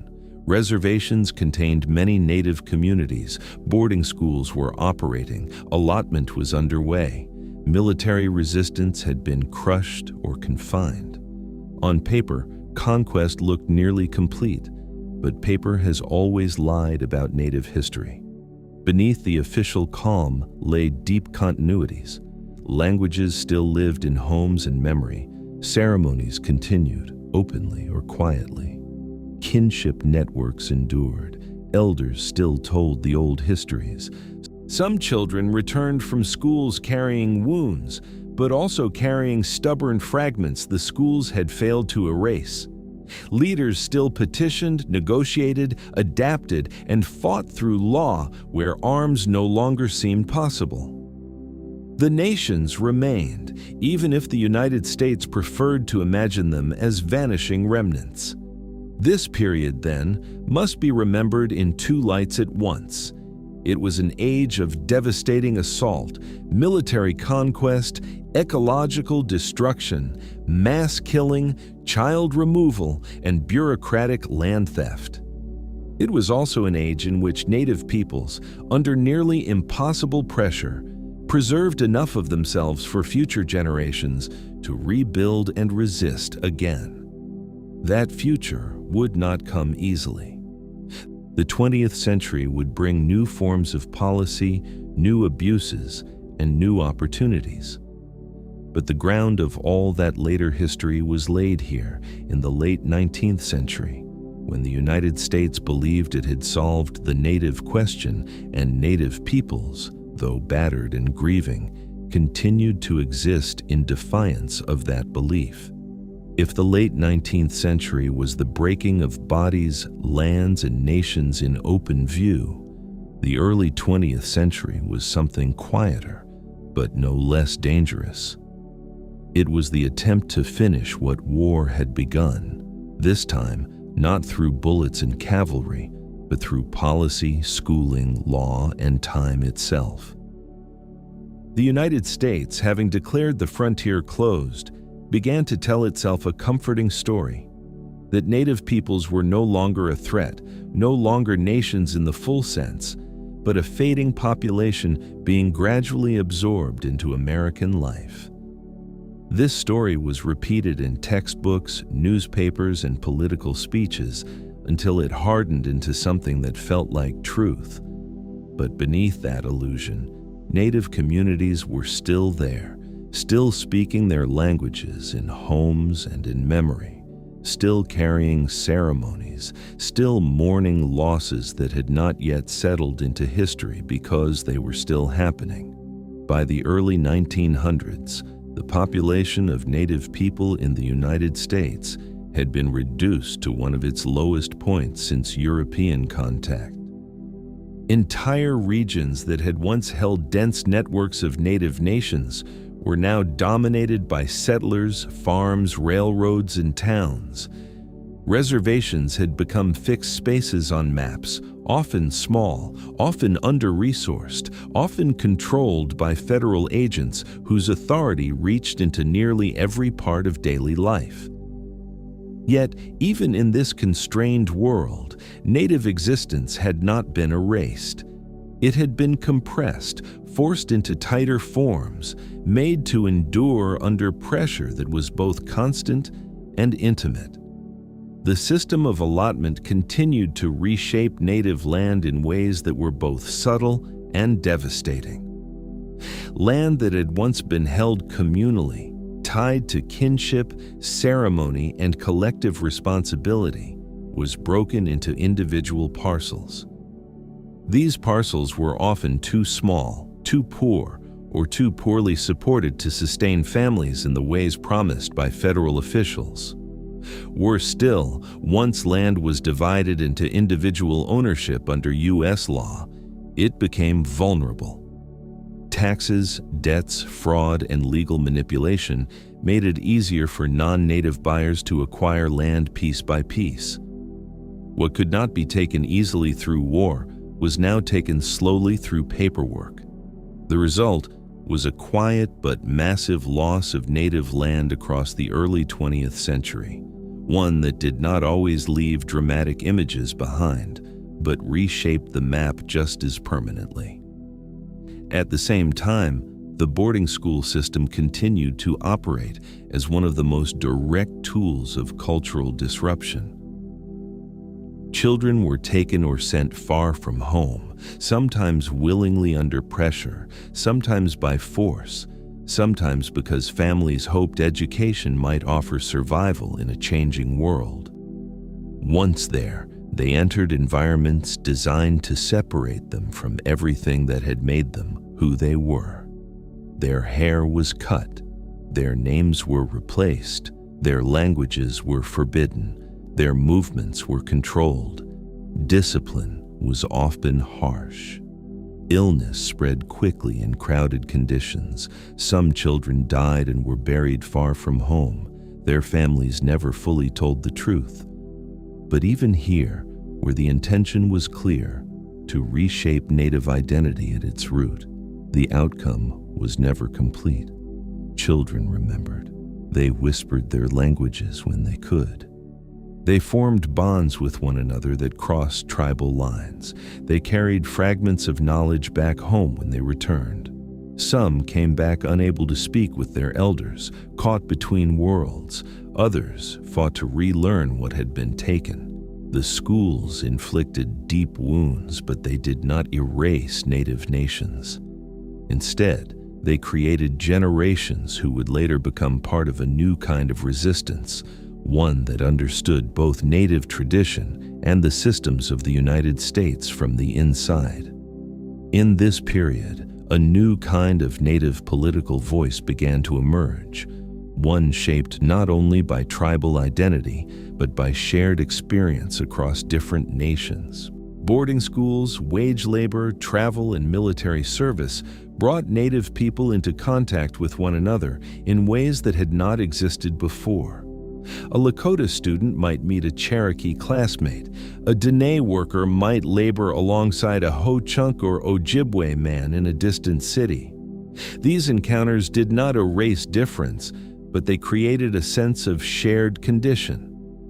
Across these connections, a broader understanding began to form, that what was happening to one Native nation was not isolated. It was part of a larger system. Out of this awareness came early forms of organized Native activism in the 20th century. Leaders began to speak not only for their own nations, but for Indigenous peoples more broadly. They challenged federal policy, wrote, organized, and argued that Native people were not simply individuals in need of assimilation, but members of nations whose rights had been violated repeatedly. This was a crucial shift. The United States preferred to deal with Native people one by one, as students, as farmers, as citizens, as wards. Native activists insisted that the conversation could not be reduced in that way. They were peoples, not fragments.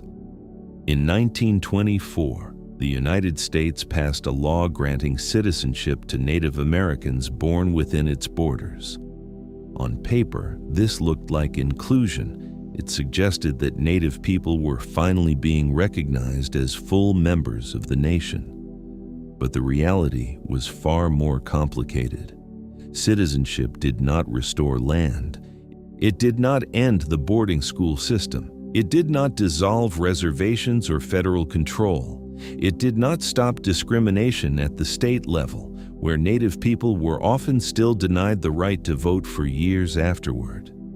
And most importantly, it did not resolve the deeper question: what did it mean to be both a citizen of the United States and a member of a Native nation that predated it? This question would echo through every decade that followed. Citizenship, in the American sense, was built around individual rights and obligations. Native identity was rooted in collective belonging: land, kinship, language, ceremony, and political relationship. The United States extended citizenship without fully recognizing that it was asking Native people to live inside two systems at once, systems that did not always align. For many Native people, citizenship was not a gift. It was something imposed without consent, layered on top of an existing identity that could not be replaced. By the late 1920s, the failures of federal Indian policy had become impossible to ignore, even for those within the government. A major investigation revealed what Native communities had long known. Poverty was widespread, health conditions were poor, education systems were inadequate or harmful, and allotment had not produced prosperity, but deepened loss. The report did not solve these problems, but it marked a moment when the official story, that policy had been benevolent and successful, began to crack. In the 1930s, during the Great Depression, the federal government introduced a new approach, often referred to as the Indian New Deal. This shift attempted to reverse some of the damage of allotment by ending further division of tribal lands and encouraging forms of tribal self-government. For some Native communities, this offered a measure of relief. It slowed land loss and created space for political organization, but it also came with complications. The forms of government encouraged by federal authorities did not always match traditional structures. Some communities accepted these changes as tools for survival. Others resisted, wary of yet another federal attempt to reshape Native life from the outside. The truth of this period is that no policy, no matter how reform-minded, could undo the losses that had already occurred. Nor could it fully repair the mistrust built over generations of broken promises. Native communities learned to navigate these policies carefully, taking what could be used, resisting what could not, and always watching for the hidden costs. Survival required flexibility, but also memory. It required knowing that even when the language of policy softened, the underlying structure of control often remained. The Great Depression intensified hardship across the country, and Native communities were among the hardest hit. Economic opportunities were limited. Infrastructure on reservations lagged far behind that of surrounding areas. Healthcare was inadequate. Hunger and disease remained constant threats in some regions. Yet even in these conditions, community life continued. Families adapted. Ceremonies persisted. Elders taught what they could. The continuity of Native life was not dependent on favorable conditions. It endured even in their absence. Then came World War II, and with it, another turning point. Thousands of Native men and women served in the military, while many others moved into wartime industries in cities far from home. For the United States, this was a moment of national unity. For Native people, it was another contradiction layered onto many others. The same country that had tried to erase Native cultures now depended on Native service. The same government that controlled Native life now called on Native people to defend it. Wartime service changed many lives. Native soldiers traveled across the world, encountered new cultures, and returned with broader perspectives. Some carried pride in their service, others carried trauma. Many came back to find that the conditions on reservations had not changed as much as they had hoped. Still, the experience mattered. It expanded networks, strengthened a sense of shared Native identity across tribal lines, and raised expectations about dignity and recognition. By the end of World War II, Native America stood at a crossroads. The United States believed it had nearly solved what it had long called the Indian problem. But Native peoples knew something different. They knew they had survived one of the most sustained campaigns of conquest in modern history. They knew their nations were still here, and they knew that whatever came next would not be the end of their story, but another phase of it. What came next would be another attempt by the United States to finish what earlier policies had begun, not through war this time, but through a policy called termination, which would seek to dissolve Native nations altogether. After World War II, the United States entered a period of confidence that often looked to itself like maturity. It had emerged from the war as a global power. Its industry was booming, its cities were growing, its suburbs expanding, and its political leaders spoke more than ever about freedom, democracy, and modern progress. But for Native peoples, the post-war years brought not peace, not justice, and not the repair of older harms. Instead, they brought one more major attempt to dissolve Native nationhood altogether. This new effort came wrapped in the language of equality and efficiency. It said, in effect, that Native people should finally stop being Native in the political sense. They should become ordinary American citizens, detached from tribal lands, tribal governments, treaty obligations, and federal recognition. It was called termination, and though it used the language of liberation, it was in many ways one of the most dangerous federal policies of the 20th century. Termination grew from a familiar American impulse, the belief that the continued existence of Native nations was an anomaly that modern life should eventually correct. For generations, U.S. officials had moved between two basic strategies. One was direct domination through war, confinement, and coercion. The other was absorption through schooling, allotment, and citizenship. Termination was the post-war attempt to finish the second path. If reservations could be reduced, tribal governments weakened, and federal recognition withdrawn, then the United States could claim that Native people had finally been integrated. Federal obligations could be shed. Treaty relationships could be functionally buried.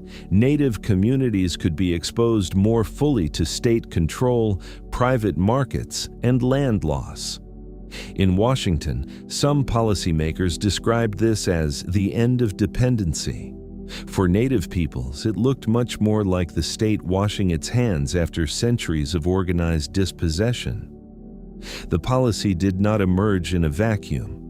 It was shaped by older resentments, by anti-tribal attitudes in Congress, and by the enduring discomfort many Americans felt toward the idea that Native nations remained political entities within the borders of the United States. There was something about Native sovereignty, however limited and damaged, that offended the American fantasy of one uniform nation spreading smoothly across the continent. Termination promised to remove that discomfort. It would make Native nations disappear administratively, even if Native people remained alive. This was one of the cruelest recurring patterns in U.S. policy. When outright destruction became politically embarrassing, officials often turned to legal disappearance instead. Beginning in the 1950s, Congress pursued termination through a series of laws and resolutions aimed at ending the federal relationship with selected tribes. The consequences were severe. Tribal lands could be sold or fragmented more easily. Federal services diminished or vanished. State governments gained more power over communities that had once held at least some measure of protected status under federal recognition. Economically vulnerable tribes were especially exposed. Communities already burdened by poverty, limited infrastructure, and the long after effects of allotment now faced the threat of political erasure. Termination did not arrive as a dramatic battle that could be easily photographed or memorialized.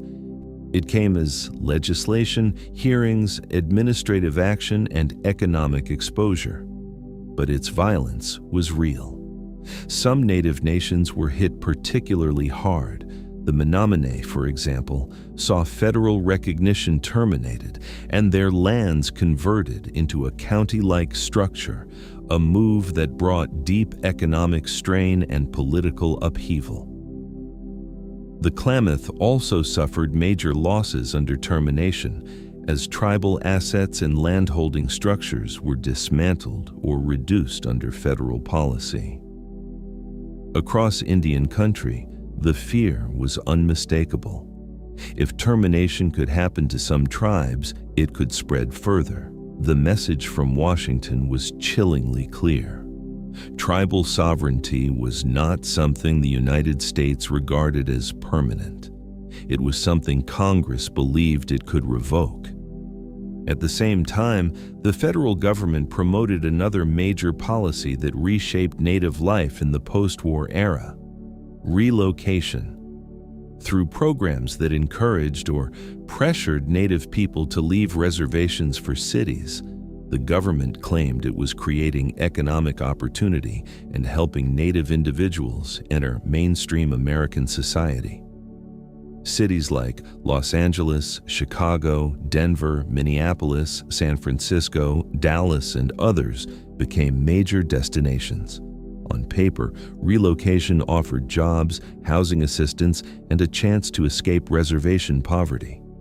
In reality, many who relocated encountered isolation, racism, unstable work, and a profound sense of dislocation. Urban life could be full of possibility, but the federal program itself was rooted in the idea that Native futures should be detached from tribal land and community.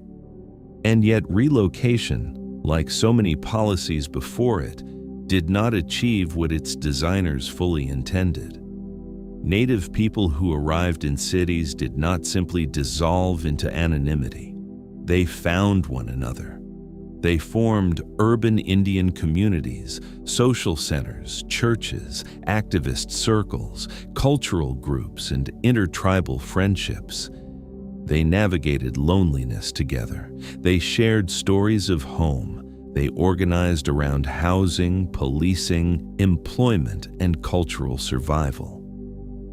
In cities, Native people from very different nations encountered one another daily and began building a new kind of political consciousness, one shaped by both shared urban struggle and continued ties to tribal homelands. This was one of history's ironies. A policy meant in part to disperse Native peoples helped create the urban Native networks that would later energize modern activism. The post-war era also unfolded alongside the broader civil rights movement in the United States. African Americans were challenging segregation, white supremacy, and political exclusion with growing force. Latino activists, Asian American organizers, anti-war movements, student groups, and other struggles began reshaping the political language of the country. Native people were influenced by these movements, but not simply by copying them. Indigenous activism had its own roots, grounded in treaties, sovereignty, land, and the long memory of conquest. Still, the wider climate mattered. It became harder for the United States to preach democracy abroad while ignoring the colonial realities within its own borders. Native activists recognized that moment and pushed harder.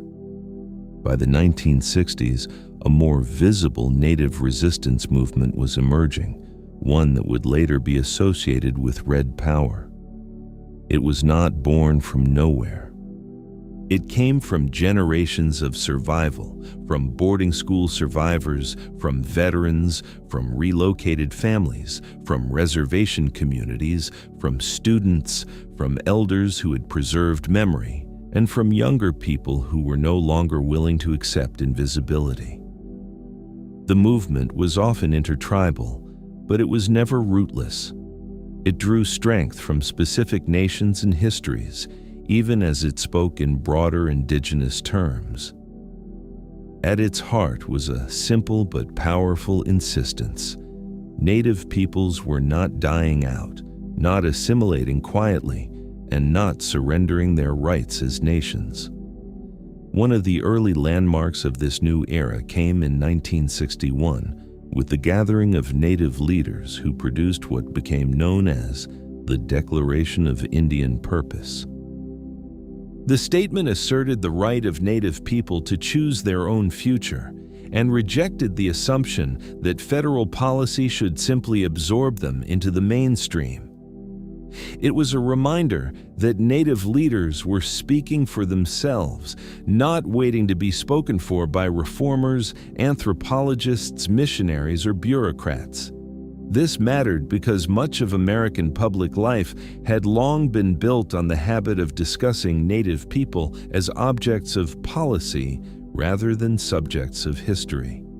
In 1969, a dramatic occupation brought national attention to the changing spirit of Native activism. A group of Native activists, students, and community members occupied Alcatraz Island in San Francisco Bay, invoking treaty principles or federal surplus land policy to make their case that the island should be returned to Native control. The occupation lasted for many months and became a symbol of indigenous resistance in the modern media age.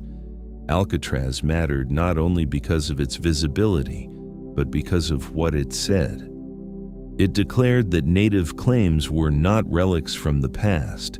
They were living claims tied to law, history, and dignity. It also revealed something vital about urban Native activism. The people involved were often deeply connected to multiple tribal backgrounds, city experiences, and post-war political energy. Alcatraz showed that Native resistance had entered a new stage, public, defiant, media-aware, and impossible to dismiss as mere local grievance. The spirit of Red Power grew through the early 1970s. Organizations such as the American Indian Movement emerged in urban contexts shaped by police violence, poverty, discrimination, and the neglect of Native neighborhoods. Founded in Minneapolis, AIM initially focused on local issues like police harassment, but quickly expanded into a broader movement for treaty rights, sovereignty, cultural pride, and national attention to indigenous struggles. AIM and related activists brought urgency, confrontation, and visibility to Native issues in ways that unsettled both federal authorities and older habits of public indifference.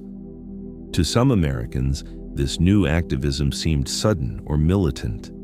To Native communities, it was often understood as overdue. For generations, Native people had petitioned, negotiated, adapted, and endured. They had watched treaties broken, children taken, lands partitioned, and communities terminated or relocated. By the late 1960s and early 1970s, many had concluded that quiet suffering brought too little change. Direct action became one way to break the national silence. In 1972, activists organized the Trail of Broken Treaties, a cross-country protest that culminated in the occupation of the Bureau of Indian Affairs building in Washington, D.C. The symbolism was unmistakable. Native people had come to the Capitol not as vanishing remnants, but as political actors confronting the federal government directly in the very institutions that had long managed Native life. The occupation exposed anger not only at one specific grievance, but at the entire accumulated history of bad faith. Treaty after treaty had been dishonored. Policy after policy had been imposed. The very name of the protest carried that burden. Then, in 1973, Wounded Knee became a site of resistance again. Members of AIM and Oglala Lakota activists occupied the town of Wounded Knee on the Pine Ridge Reservation, drawing national and international attention. The choice of place was deliberate and heavy with memory. Wounded Knee where Lakota people had been massacred in 1890, had long symbolized the violence of conquest. By returning there as resistors, activists turned memory into action. The 1973 occupation was shaped by local grievances as well as broader demands around treaty rights, corruption, and federal neglect. The standoff lasted for weeks, involving armed federal response, intense media attention, and deep internal strains. It remains one of the most iconic moments in modern Native activism, precisely because it fused history and present so powerfully. The past was not dead ground, it was still speaking.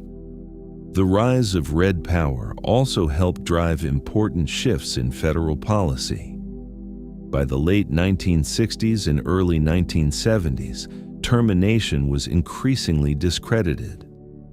Native resistance, combined with the evident harms termination had caused, forced the federal government to change course. In 1970, President Nixon publicly rejected termination and called for a new era of tribal self-determination. This did not mean the federal government had suddenly become trustworthy or just, but it did mark a major rhetorical and policy shift. The old attempt to dissolve tribal nations outright had failed. Native activism had helped make that failure impossible to ignore. The policy era that followed is often described as self-determination. In principle, it meant greater tribal control over programs, services, education, and governance. In practice, it was uneven and incomplete, but compared with termination, it opened new possibilities. Tribes gained more room to administer their own affairs. Native education programs grew. Community institutions expanded. Activists, lawyers, educators, and tribal leaders used the new environment to reclaim space for language, culture, and sovereignty. This was not freedom in any full sense. Federal power remained enormous, poverty remained widespread, jurisdictional conflicts persisted, but Native peoples had forced the United States to retreat from one of its most explicit assimilationist assaults. The post-war decades therefore transformed Native American history in a profound way. What had once been framed by the United States as a dying question now re-emerged as a living political struggle. Native people in cities, on reservations, in universities, in courts, in prisons, in protest camps, and in tribal governments were asserting again and again that they were still here and still entitled to their own futures. Red Power did not create Native resistance. It made resistance newly visible to a country that had spent generations pretending not to see it. But visibility came with costs. Activists were surveilled, criminalized, and attacked. Internal disagreements ran deep. Some communities feared the consequences of confrontation. Others believed confrontation was the only language the United States ever truly heard. These tensions were real. Yet together they formed part of a larger truth. Native America had entered the modern era not as a museum piece or a memory, but as a field of ongoing political life. The next stage of that struggle would increasingly move through courts, schools, tribal governments, environmental campaigns, and the battle to reclaim language, religion, and children from systems built to separate them. The age of open occupation did not end resistance. It broadened the ground on which resistance could fight. By the 1970s, something had changed in Native American history that the United States could no longer easily deny. For centuries, the federal government had built policy around one recurring assumption: that Native nations would eventually disappear, whether through war, removal, allotment, schooling, citizenship, termination, or simple demographic exhaustion. That assumption had shaped nearly every major decision the government made. It had justified theft, confinement, paternalism, and silence. But now, after generations of survival and after the visibility of red power, the old fantasy of disappearance no longer worked as smoothly. Native peoples were still here, still organized, still politically active, still speaking in the language of sovereignty, treaty rights, land, and survival. They had not become relics, they had become impossible to ignore. The period that followed is often described as the era of self-determination, and in some ways, that label fits. Federal policy began to shift away from outright termination and toward greater tribal control over local governance, education, health programs, and community institutions. But the phrase must be handled carefully. Self-determination did not mean the United States suddenly gave Native peoples what should always have been theirs. It did not mean conquest had ended or justice had arrived.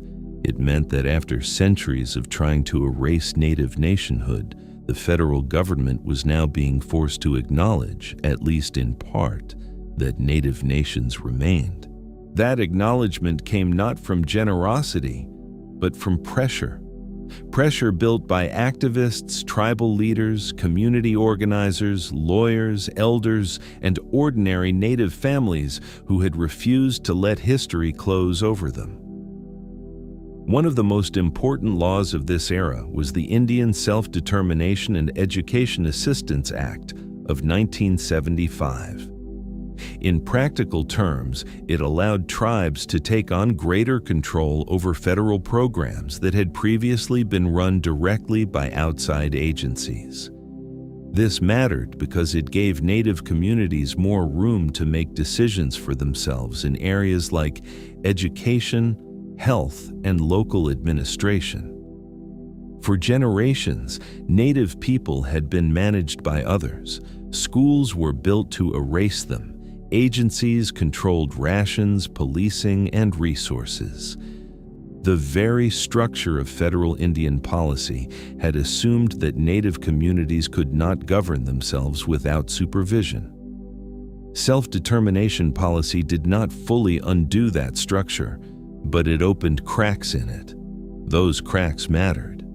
Yet greater control over damaged systems was not the same as freedom.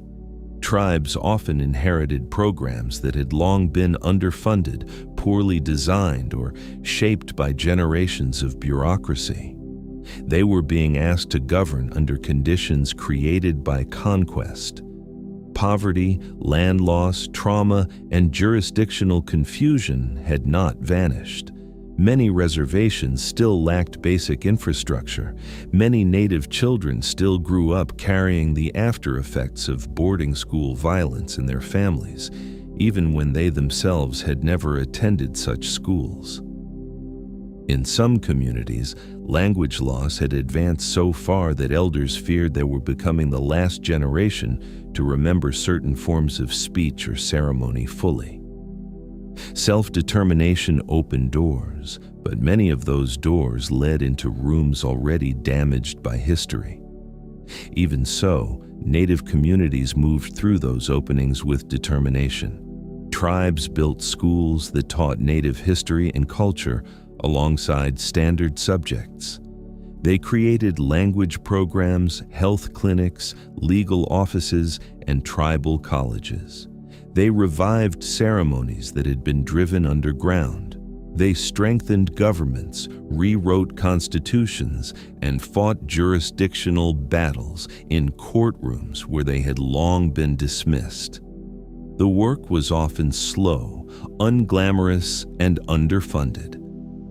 But it was nation-building in the deepest sense, not the making of something new from nothing, but the restoration and continuation of peoples who had been forced to survive inside hostile systems for generations. Religion and ceremony became central fronts in this struggle.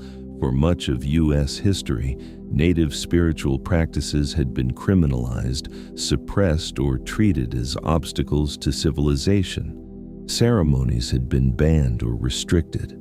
Sacred objects had been taken, sacred sites had been occupied, mined, flooded, fenced, or transformed into tourist scenery. What missionaries and federal authorities had understood very well was that Native religious life was not merely private belief. It was tied to land, kinship, moral obligation, time, and peoplehood. To suppress it was to attack the roots of continuity itself. So the push for religious freedom in the late 20th century was not just about worship in a narrow sense. It was about the right of Native peoples to remain themselves. It was about access to sacred places, the use of traditional medicines, the return of ceremonial objects, and the right to practice ways of life that the United States had spent generations trying to break. Legal protections emerged unevenly, often too weakly, and always within a system that still favored federal and corporate power. But Native advocacy made clear that sacred land was not simply symbolic real estate. A mountain, a spring, a burial ground, a river crossing, a place of emergence.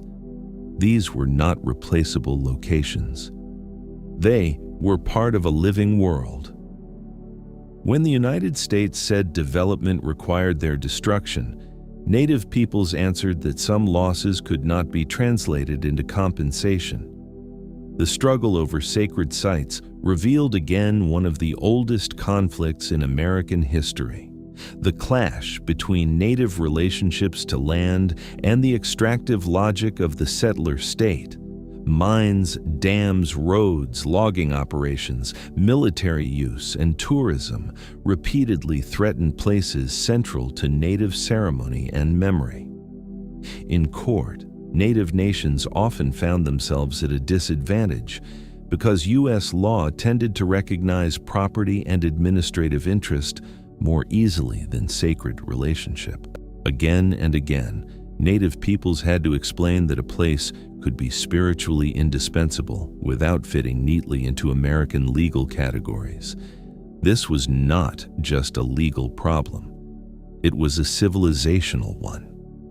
The United States continued to misunderstand Native land-based traditions, not because they were incomprehensible, but because fully understanding them would have forced the country to question its own assumptions about ownership, progress, and power.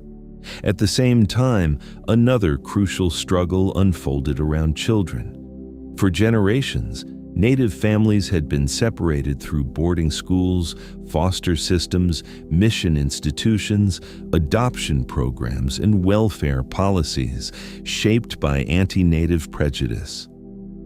Social workers and courts often judged Native households through white cultural standards, treating extended kin networks, poverty caused by federal neglect, or cultural difference as evidence that children should be removed.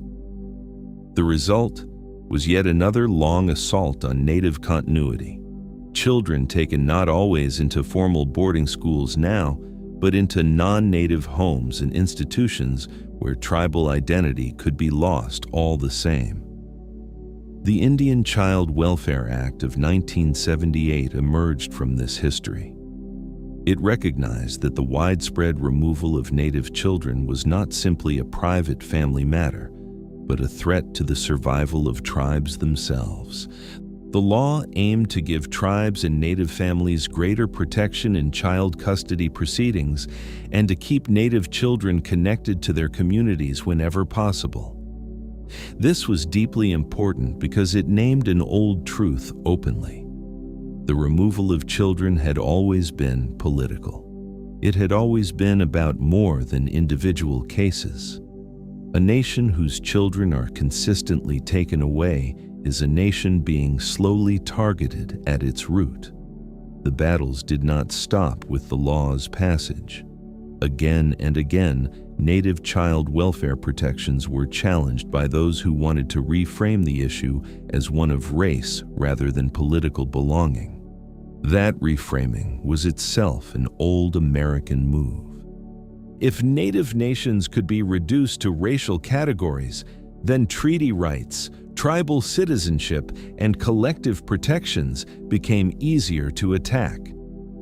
Native peoples resisted this fiercely because they understood that being Cherokee, Navajo, Ojibwe, Lakota, Muskogee, or belonging to any other native nation was not simply a matter of ancestry in the abstract. It was a political and cultural relationship to a people. To erase that distinction was to reopen the old project of dissolution under new legal language. Court battles over treaty rights also intensified in this era. Fishing rights in the Pacific Northwest became one of the most visible examples. For generations, native nations in the region had signed treaties guaranteeing their right to fish at their usual and accustomed places. But state authorities and non-native interests repeatedly treated those treaty rights as outdated obstacles. Native fishers were arrested, harassed, and criminalized for doing what treaties had explicitly protected. The so-called fish wars of the 1960s and 1970s exposed how fragile treaty promises remained when they conflicted with state control and settler expectation. Native activists, joined at times by allies from other civil rights struggles, staged fish-ins and legal challenges that forced the issue into public view. The eventual legal decisions affirming significant tribal fishing rights were not just technical victories about access to salmon. They were reaffirmations that treaties still meant something, that native nations had not surrendered their rights by merely surviving into the modern era. Similar conflicts over hunting, water, and land use played out elsewhere. Again and again, native peoples had to remind the United States that treaties were not romantic historical artifacts. They were binding agreements made between political entities. If the United States claimed legal continuity and national honor, it could not simply treat those agreements as expired whenever convenient. These struggles also helped renew Native political thought in a broader sense. Sovereignty was no longer discussed only as an old diplomatic term from the 18th or 19th century. It became a living concept again, debated in tribal councils, activist circles, legal scholarship, classrooms, and community meetings. What did sovereignty mean after allotment, after boarding schools, after urbanization, after relocation, after dependency on federal funds, after generations of legal attack? It could not mean a perfect return to a pre-colonial world. That world had been irreversibly altered by centuries of conquest. But neither could sovereignty mean mere administrative autonomy under federal permission. Native thinkers and leaders pushed toward something deeper: sovereignty as the continuing right of a people to define itself, govern itself, protect its members, and maintain its relationship to land, culture, and future. This was not only a legal theory. It was visible in everyday acts of revival. Language programs expanded. Elders worked with younger generations to record, teach, and speak endangered languages before they disappeared. Tribal colleges created spaces where Native students could learn within frameworks that honored Native history rather than erasing it. Museums and archives became sites of contest as tribes sought the return of ancestors' remains, funerary items, sacred objects, and other materials taken under colonial assumptions that Native bodies and histories were available for collection. Every repatriation effort was about more than the object itself. It was about moral order. It was about correcting, however partially, a world in which Native dead had been treated as specimens and Native sacred things as curiosities. The movement to reclaim cultural property culminated in important legal and institutional shifts. The return of human remains and ceremonial items was especially powerful because it forced museums, universities, and the federal government to confront the fact that scientific collection and historical preservation had often been built on indigenous desecration. Native peoples had been studied, classified, excavated, photographed, and displayed under systems that claimed intellectual authority while denying native consent. Repatriation challenged that authority. It said that native peoples were not the objects of history but its surviving authors, and that they had the right to decide what belonged with them, what belonged with their ancestors, and what should never have been taken at all. The late 20th century also saw the expansion of tribal economic development in new and sometimes controversial forms. For some tribes, gaming became a major tool of revenue generation, especially after key legal victories affirmed the ability of tribes to operate gaming enterprises under certain conditions. To many native communities, gaming was not a strange exception, but one of the few available routes toward economic stability in regions where historical dispossession had left very limited options. Revenue could support schools, housing, healthcare, language programs, elder services, and government functions. Yet gaming also produced new tensions between tribes with favorable locations and those without, between economic development and older forms of community life, between public stereotypes and native political reality. Outsiders often reduced tribal gaming to simplistic images of sudden wealth, ignoring the centuries of engineered poverty that made such revenue significant in the first place. Native life in the late 20th century therefore cannot be told as one story. Some communities experienced important gains in institutional power, educational opportunity, and economic development. Others remained trapped under extreme poverty, environmental contamination, violence, and jurisdictional neglect. Some languages began to recover, others neared extinction. Some sacred sites were protected, others were destroyed. Some legal victories affirmed treaty rights, other decisions narrowed them. But beneath these differences ran one deeper continuity. Native nations were increasingly acting not as passive subjects of federal policy, but as political actors shaping their own futures in every arena available to them. This era also exposed how incomplete American memory remained.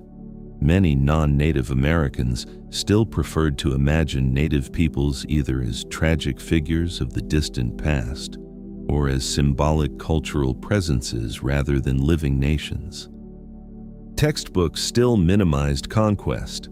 Popular culture still trafficked in stereotypes. Schools still taught westward expansion more often as national growth than as dispossession. In that atmosphere, modern Native assertion often surprised people who had never learned that Native history continued after 1890. The surprise itself was evidence of how thoroughly the country had hidden its own past from itself. And yet Native peoples kept speaking, teaching, litigating, rebuilding, and remembering. By the 1990s, it was becoming clearer that Native American history was not simply the story of survival after conquest. It was the story of nations still in motion, still contesting power, still fighting for land, language, memory, and children. The old age of open frontier war had ended long before, but the struggle had not become less real. It had moved into courtrooms, schools, museums, legislatures, social service systems, environmental campaigns, and the intimate space between elders and youth where a language either lived one more generation or fell silent. The 21st century was approaching, and with it would come new forms of Native activism, new legal fights, new environmental battles, and a wider public reckoning with histories long denied. But those developments did not emerge from nowhere. They were built on this era of relentless rebuilding, when Native nations used every opening they could find to reclaim pieces of what had been attacked and to insist once again that they were not surviving merely as remnants of loss. They were still here as peoples, and that fact was beginning to reshape the future. By the time the 21st century began, Native American history had already passed through every form of pressure the United States could invent: invasion, disease, removal, massacre, allotment, boarding schools, termination, relocation, and the softer but still dangerous language of reform. And yet Native nations remained. They remained not as shadows of themselves, not as museum fragments, not as symbolic ancestors frozen in black and white photographs, but as living peoples. This was perhaps the deepest contradiction in American life. The United States had spent centuries imagining Native disappearance, while Native communities kept outliving the prediction. The modern era did not end that contradiction, it sharpened it. Because now Native peoples were not only surviving, they were demanding to be seen fully in the present. Modern Native life is often misunderstood because so many people still carry old images in their minds. They imagine Native history as something that happened long ago on horseback or along a trail of removal, and they imagine Native culture as something that belongs either in textbooks or tourist performances. But contemporary Native America lives in many places at once. It lives on reservations and in cities, in tribal governments and in universities, in fishing boats and oil protests, in courtrooms and classrooms, in ceremonies held quietly before dawn, and in digital spaces where language lessons are shared across distances that earlier generations could never have crossed so easily. It lives in families where a grandparent still remembers being punished for speaking a native language, and in children now being taught that same language with care and urgency. The modern Native world is not less real because it includes smartphones, lawyers, artists, coders, teachers, soldiers, or elected officials. It is Native precisely because Native peoples continued, adapted, and refused to let modernity belong only to the settler state. One of the central struggles of this period has been the fight over land and resources, because land was never simply the first issue in Native history. It has remained the issue beneath all the others. If a people's land is taken, then its food systems, sacred places, governance, burial grounds, mobility, language patterns, and economic future are all threatened at once. In the modern era, this truth has often appeared through conflicts over pipelines, mining projects, dams, water rights, logging, and environmental contamination. These disputes are sometimes described by outsiders as environmental activism, but for Native nations they are often much more than that. They are struggles for survival, sovereignty, and the right to protect places that remain central to collective life. Again and again, Native peoples have found themselves confronting governments and corporations that still speak the old language of development.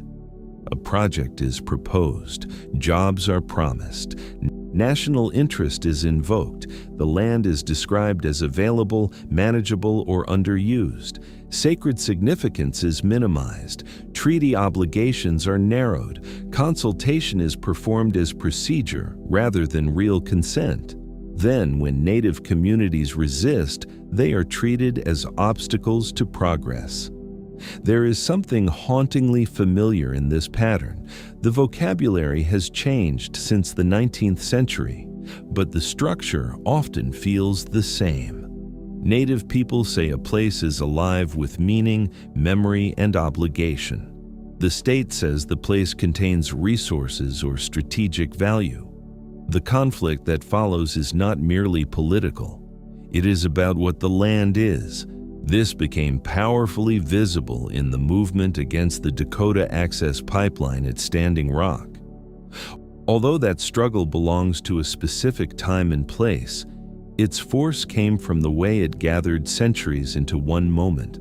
Water protectors, as many called themselves, did not frame the issue only as one pipeline among many. They spoke of treaty territory, of burial grounds, of water as life, of the long history in which Native concerns were ignored until damage was already underway. The camps drew Native people from across North America and beyond, along with non-Native allies. For many, it felt like both protest and prayer. The world watched because the movement was visually striking and morally clear, but Native communities recognized something even deeper. Standing Rock was modern, but it was also ancient in its structure. A Native people was once again being told that infrastructure mattered more than Indigenous relationship to land and water. And a Native people was once again refusing. The significance of movements like Standing Rock cannot be measured only by whether a single project was halted permanently or not. Their importance lies also in what they revealed. They revealed the power of Indigenous-led resistance to gather broad support. They revealed the persistence of treaty issues in the present. They revealed how Native women, youth, elders, and spiritual leaders often stand at the center of community defense. They revealed that what many Americans call environmental justice has long been part of Native political life. Most of all, they revealed that Native peoples are still among the clearest voices challenging a national culture of extraction that treats land, water, and even time itself as things to be used up. Alongside environmental defense, there has been a profound movement of cultural and linguistic revitalization. This work is often quieter than protest, but in some ways it is just as radical. After generations in which Native languages were beaten out of children, forbidden in schools, mocked in public, and weakened by forced assimilation, communities across the continent have worked to bring them back into daily life. Some languages remain strong, others are critically endangered. In some places, only a handful of fluent elders remain. That reality carries urgency, unlike almost anything else. Every elder lost can mean a library gone silent. Every successful language nest, immersion school, recording project, dictionary effort, or community class can mean the future pushed open a little wider. Language revitalization is not simply about preserving beautiful words from the past. It is about recovering ways of thinking, relating, joking, praying, observing, and belonging that English cannot fully replace. Languages hold philosophies. They carry ecological knowledge, kinship distinctions, ceremonial precision, and emotional textures shaped over centuries in particular landscapes. When a native language weakens, something more than vocabulary is endangered. A world is endangered. And when that language is spoken again by children, something more than communication returns. A relationship returns.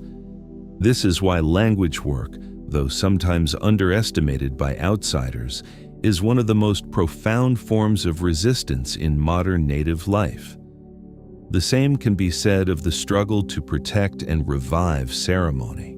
For many Native communities, the 20th and 21st centuries have involved a complex process of bringing sacred life back into fuller visibility after eras when it had to be hidden, fragmented, or practiced under legal threat. Ceremonies tied to planting, hunting, healing, mourning, coming of age, and collective renewal continue to ground Native identity in ways outsiders often fail to understand. They are not performances for cultural display. They are forms of order. They tell a people how to live rightly with the world and with one another. In communities where colonization tried to sever those patterns, ceremonial continuation is not nostalgic. It is restorative. Modern Native art, literature, film, scholarship, and music have also transformed the landscape of representation. For generations, Native people were depicted mostly by others and usually badly, romanticized, reduced, demonized, or flattened into types. In recent decades, Native writers, poets, filmmakers, visual artists, scholars, and performers have increasingly spoken in their own voices and on their own terms. This matters historically because representation has never been separate from power. If a people is known mainly through stereotype, then the broader society finds it easier to ignore that people's actual political claims. But when Native artists and thinkers reshape the public imagination, they do more than correct misunderstanding. They reclaim narrative ground that conquest once tried to occupy. Modern Native literature, especially, has played a powerful role in holding together memory and present life. In novels, poems, memoirs, and essays, Native writers have shown that history is not something over and done with, stored behind us in closed chapters. It moves through families, landscapes, addictions, ceremonies, humor, law, and grief. It appears in the silence between generations when a boarding school survivor cannot say what happened. It appears in the joke told at a kitchen table as a way of carrying pain without surrendering to it. It appears in the young person trying to figure out whether being native in the city is somehow less real than being native on tribal land, and discovering that identity can stretch across geographies without breaking. Native literature has helped many readers, native and non-native alike, understand that Indigenous history is not a vanished backdrop. It is part of the living weather of the present. At the legal and political level, tribal nations have continued to fight over jurisdiction, treaty enforcement, recognition, and control of resources. Some of these battles are highly technical, involving taxation, criminal law, water compacts, trust responsibilities, or federal recognition processes. Yet beneath the technical language lies the same fundamental issue that has existed since the first treaties. Does the United States truly accept that Native nations retain inherent political existence? Or does it view that existence only as a limited grant that can be narrowed whenever non-native interests object? The answer remains contested. Some legal decisions have affirmed important tribal rights. Others have narrowed them. The courts have often moved in uneven and contradictory ways, reflecting the unresolved place of Native sovereignty within the American constitutional order. This uncertainty is especially visible in criminal jurisdiction and public safety. For many Native communities, violence, especially violence against Native women and girls, has become a major crisis shaped by overlapping failures of law and governance. Jurisdictional confusion between tribal, state, and federal authorities has often left serious gaps in accountability. The legacy of colonization, poverty, under-policing in some areas, over-policing in others, and the long devaluation of Native life have all contributed to conditions in which harm can flourish. The movement calling attention to missing and murdered Indigenous women, girls, and Two-Spirit people has emerged from this painful reality. Families, organizers, and communities have demanded that disappearances and murders, long neglected by institutions, be taken seriously. In doing so, they have exposed yet another modern form of the old pattern. Native suffering becoming invisible unless Native people force the wider society to look. This movement matters not only because of the crimes themselves, but because of what it reveals about sovereignty and personhood. A people whose women and children can disappear without urgency from the surrounding state is a people still living under colonial conditions, whatever formal rights may exist on paper. The fight for safety, then, is not separate from the fight for nationhood. It is one of its most intimate tests. Modern Native politics has also had to navigate questions of identity and belonging under conditions created by colonial record-keeping. Blood quantum, enrollment rules, federal recognition standards, and state definitions have all shaped how Native identity is counted and contested. These systems were often introduced or hardened by outside authorities who wanted Native nations to shrink over time. Blood quantum, in particular, carried a devastating logic. It treated Native belonging as if it were a substance that could be diluted into disappearance, unlike the kinship-based and political forms of belonging many Native nations had long maintained. Today, Native communities continue to debate enrollment, descent, citizenship, and identity in ways that are often difficult and deeply important. These are not trivial internal disputes. They are the afterlife of colonial systems that tried to manage who would count as Native in the future. Urban Native life remains another essential part of the modern story. Large numbers of Native people live in cities, sometimes by family history stretching back generations, sometimes by relocation, sometimes by work or education, sometimes moving back and forth between city and homeland. For too long, American culture implied that the real Indian lived only on a reservation or in a rural setting. That idea has done harm. It has made many urban Native people feel doubted, erased, or treated as incomplete versions of themselves. But Native life has always adapted to movement, and cities are now part of Indigenous geography too. Urban Indian centers, powwows, friendship networks, language programs, community clinics, and intertribal organizations have all helped create forms of belonging that are modern without being less Native. The city is not outside Native history. It is one of the places where Native history now unfolds. At the same time, economic inequality remains severe in many Native communities. Some tribes have developed successful enterprises and gained substantial institutional strength. Others continue to face staggering barriers rooted in historic land theft, remote geography, underinvestment, environmental damage, and structural neglect.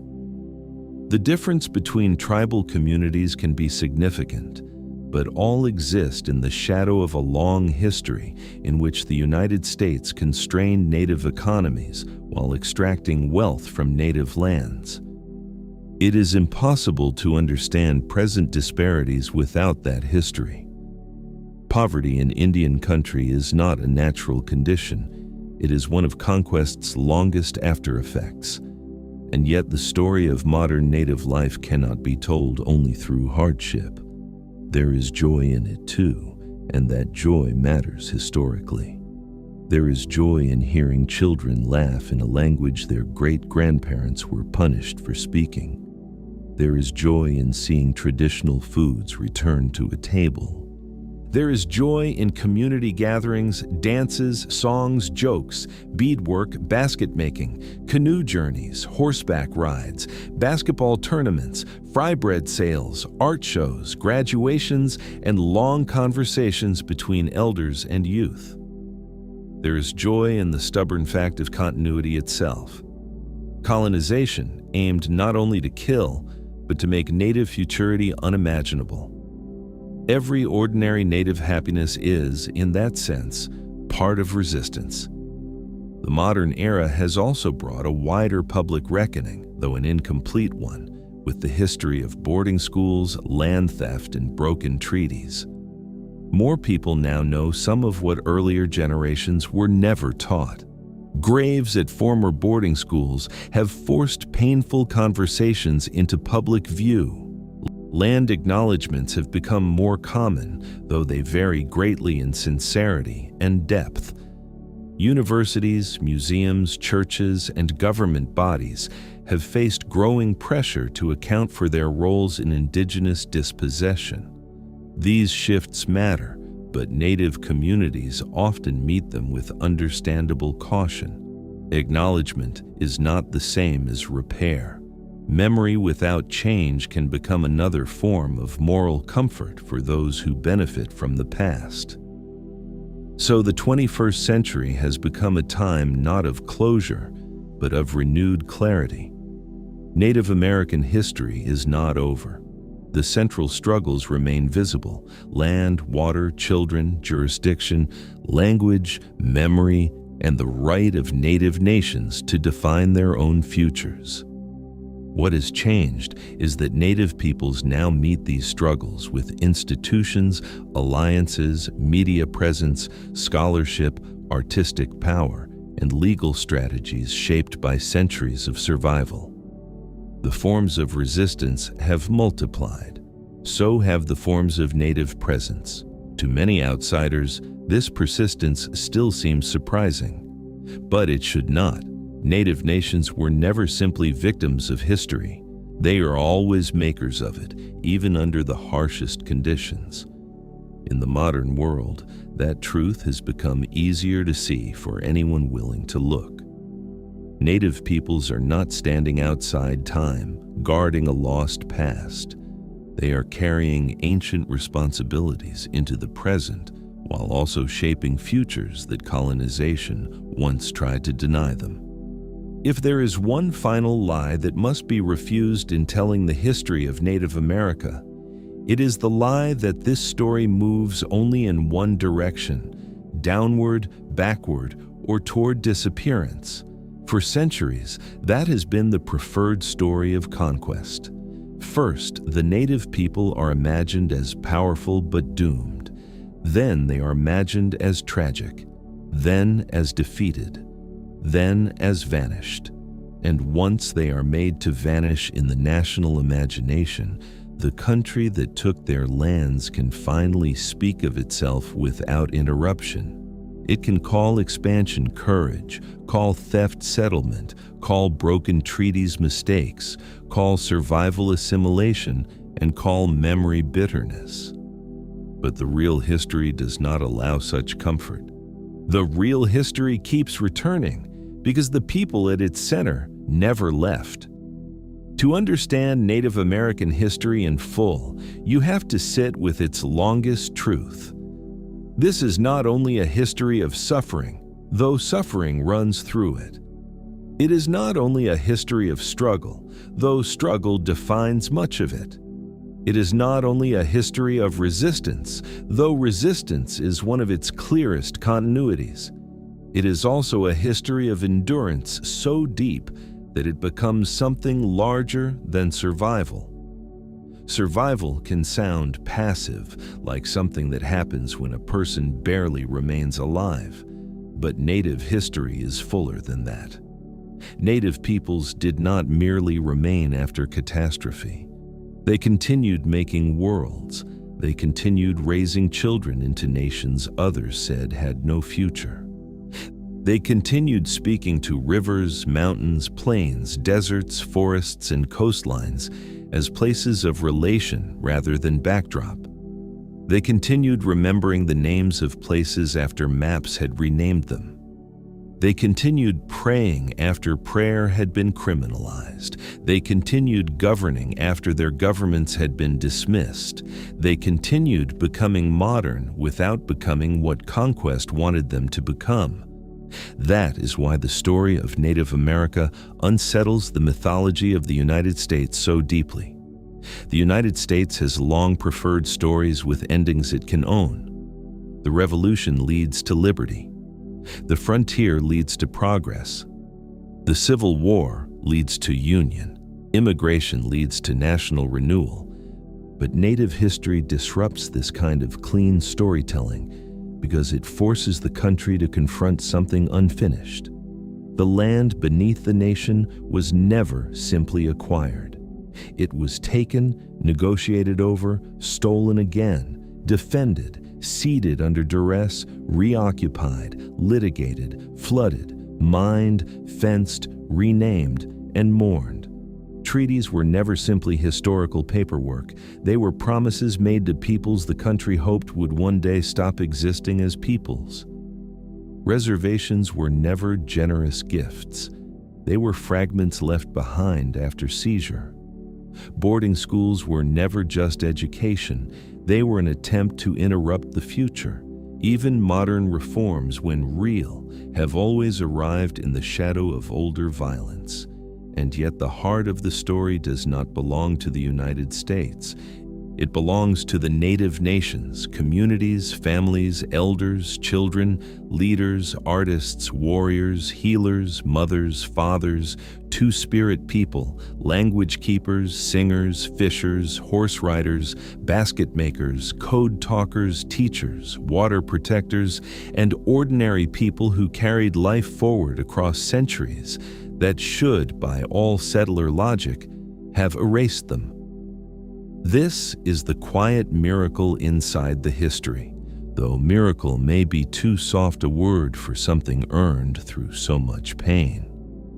The fact that Native children today still belong to Native nations is not an accident. The fact that songs are still sung is not an accident.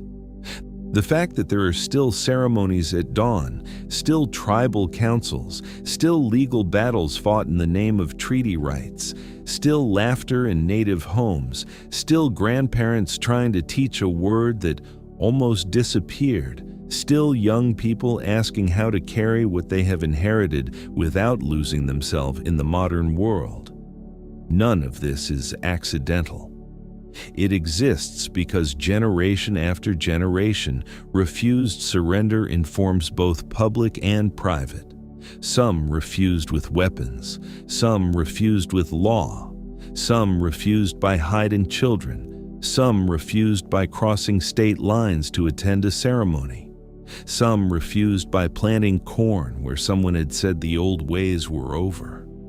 Some refused by surviving school. Some refused by coming home after school and relearning the language.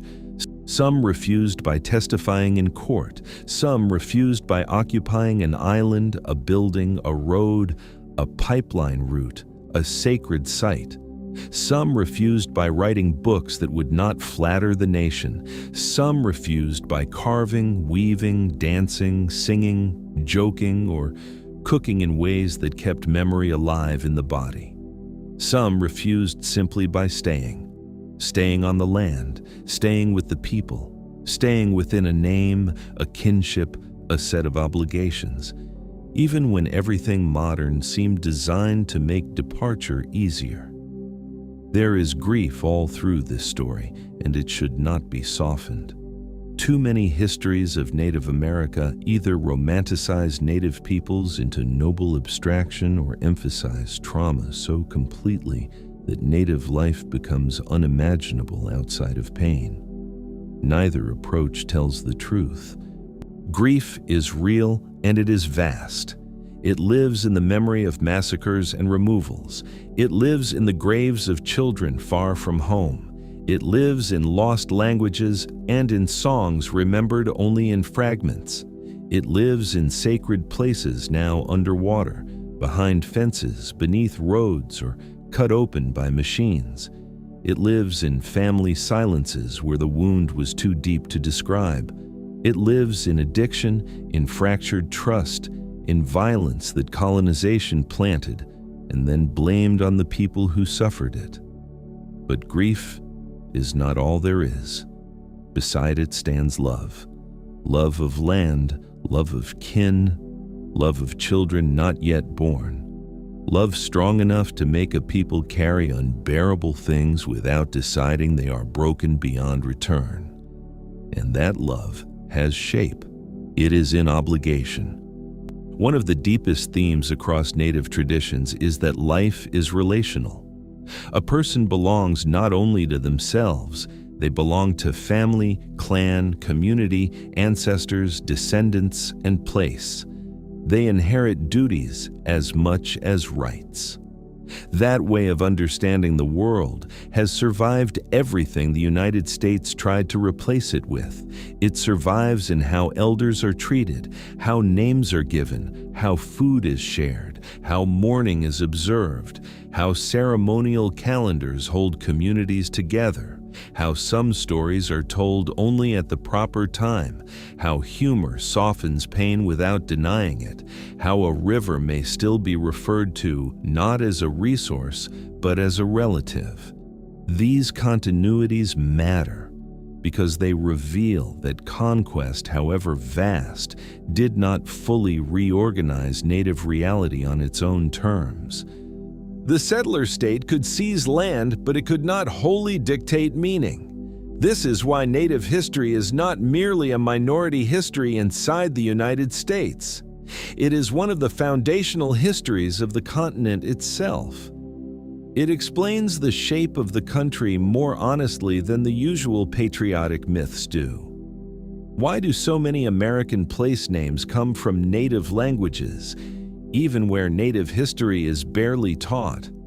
Because Native presence was never truly erased from the land, only from the story Americans preferred to tell about it. Why are there so many legal and political tensions around water, land use, hunting, fishing, and jurisdiction? Because Native sovereignty did not vanish, no matter how often governments acted as though it had. Why does the country still struggle to talk honestly about expansion? Because doing so would require admitting that much of what it celebrates as growth was experienced by Native peoples as invasion. Why do Native movements continue to attract moral power when they defend land and water? Because in a society built on extraction, Native resistance often speaks from a memory older than the state itself. Even the word history can feel too small here. History suggests the past, something completed, arranged behind us. But Native American history is also presence. It is not just what happened, it is what remains active. A boarding school is not only a past institution if its trauma still lives in families. A treaty is not only a historical document if its promises still govern legal disputes.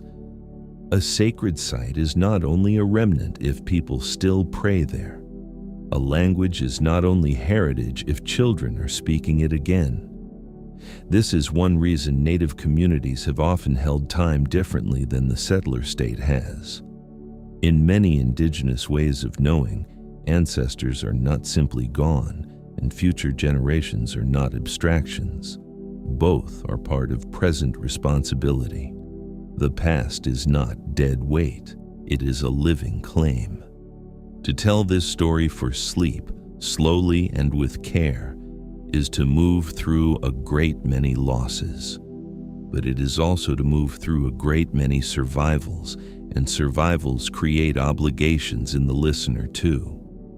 Once you know that Native peoples were not conquered into non-existence, you cannot honestly return to the empty land story.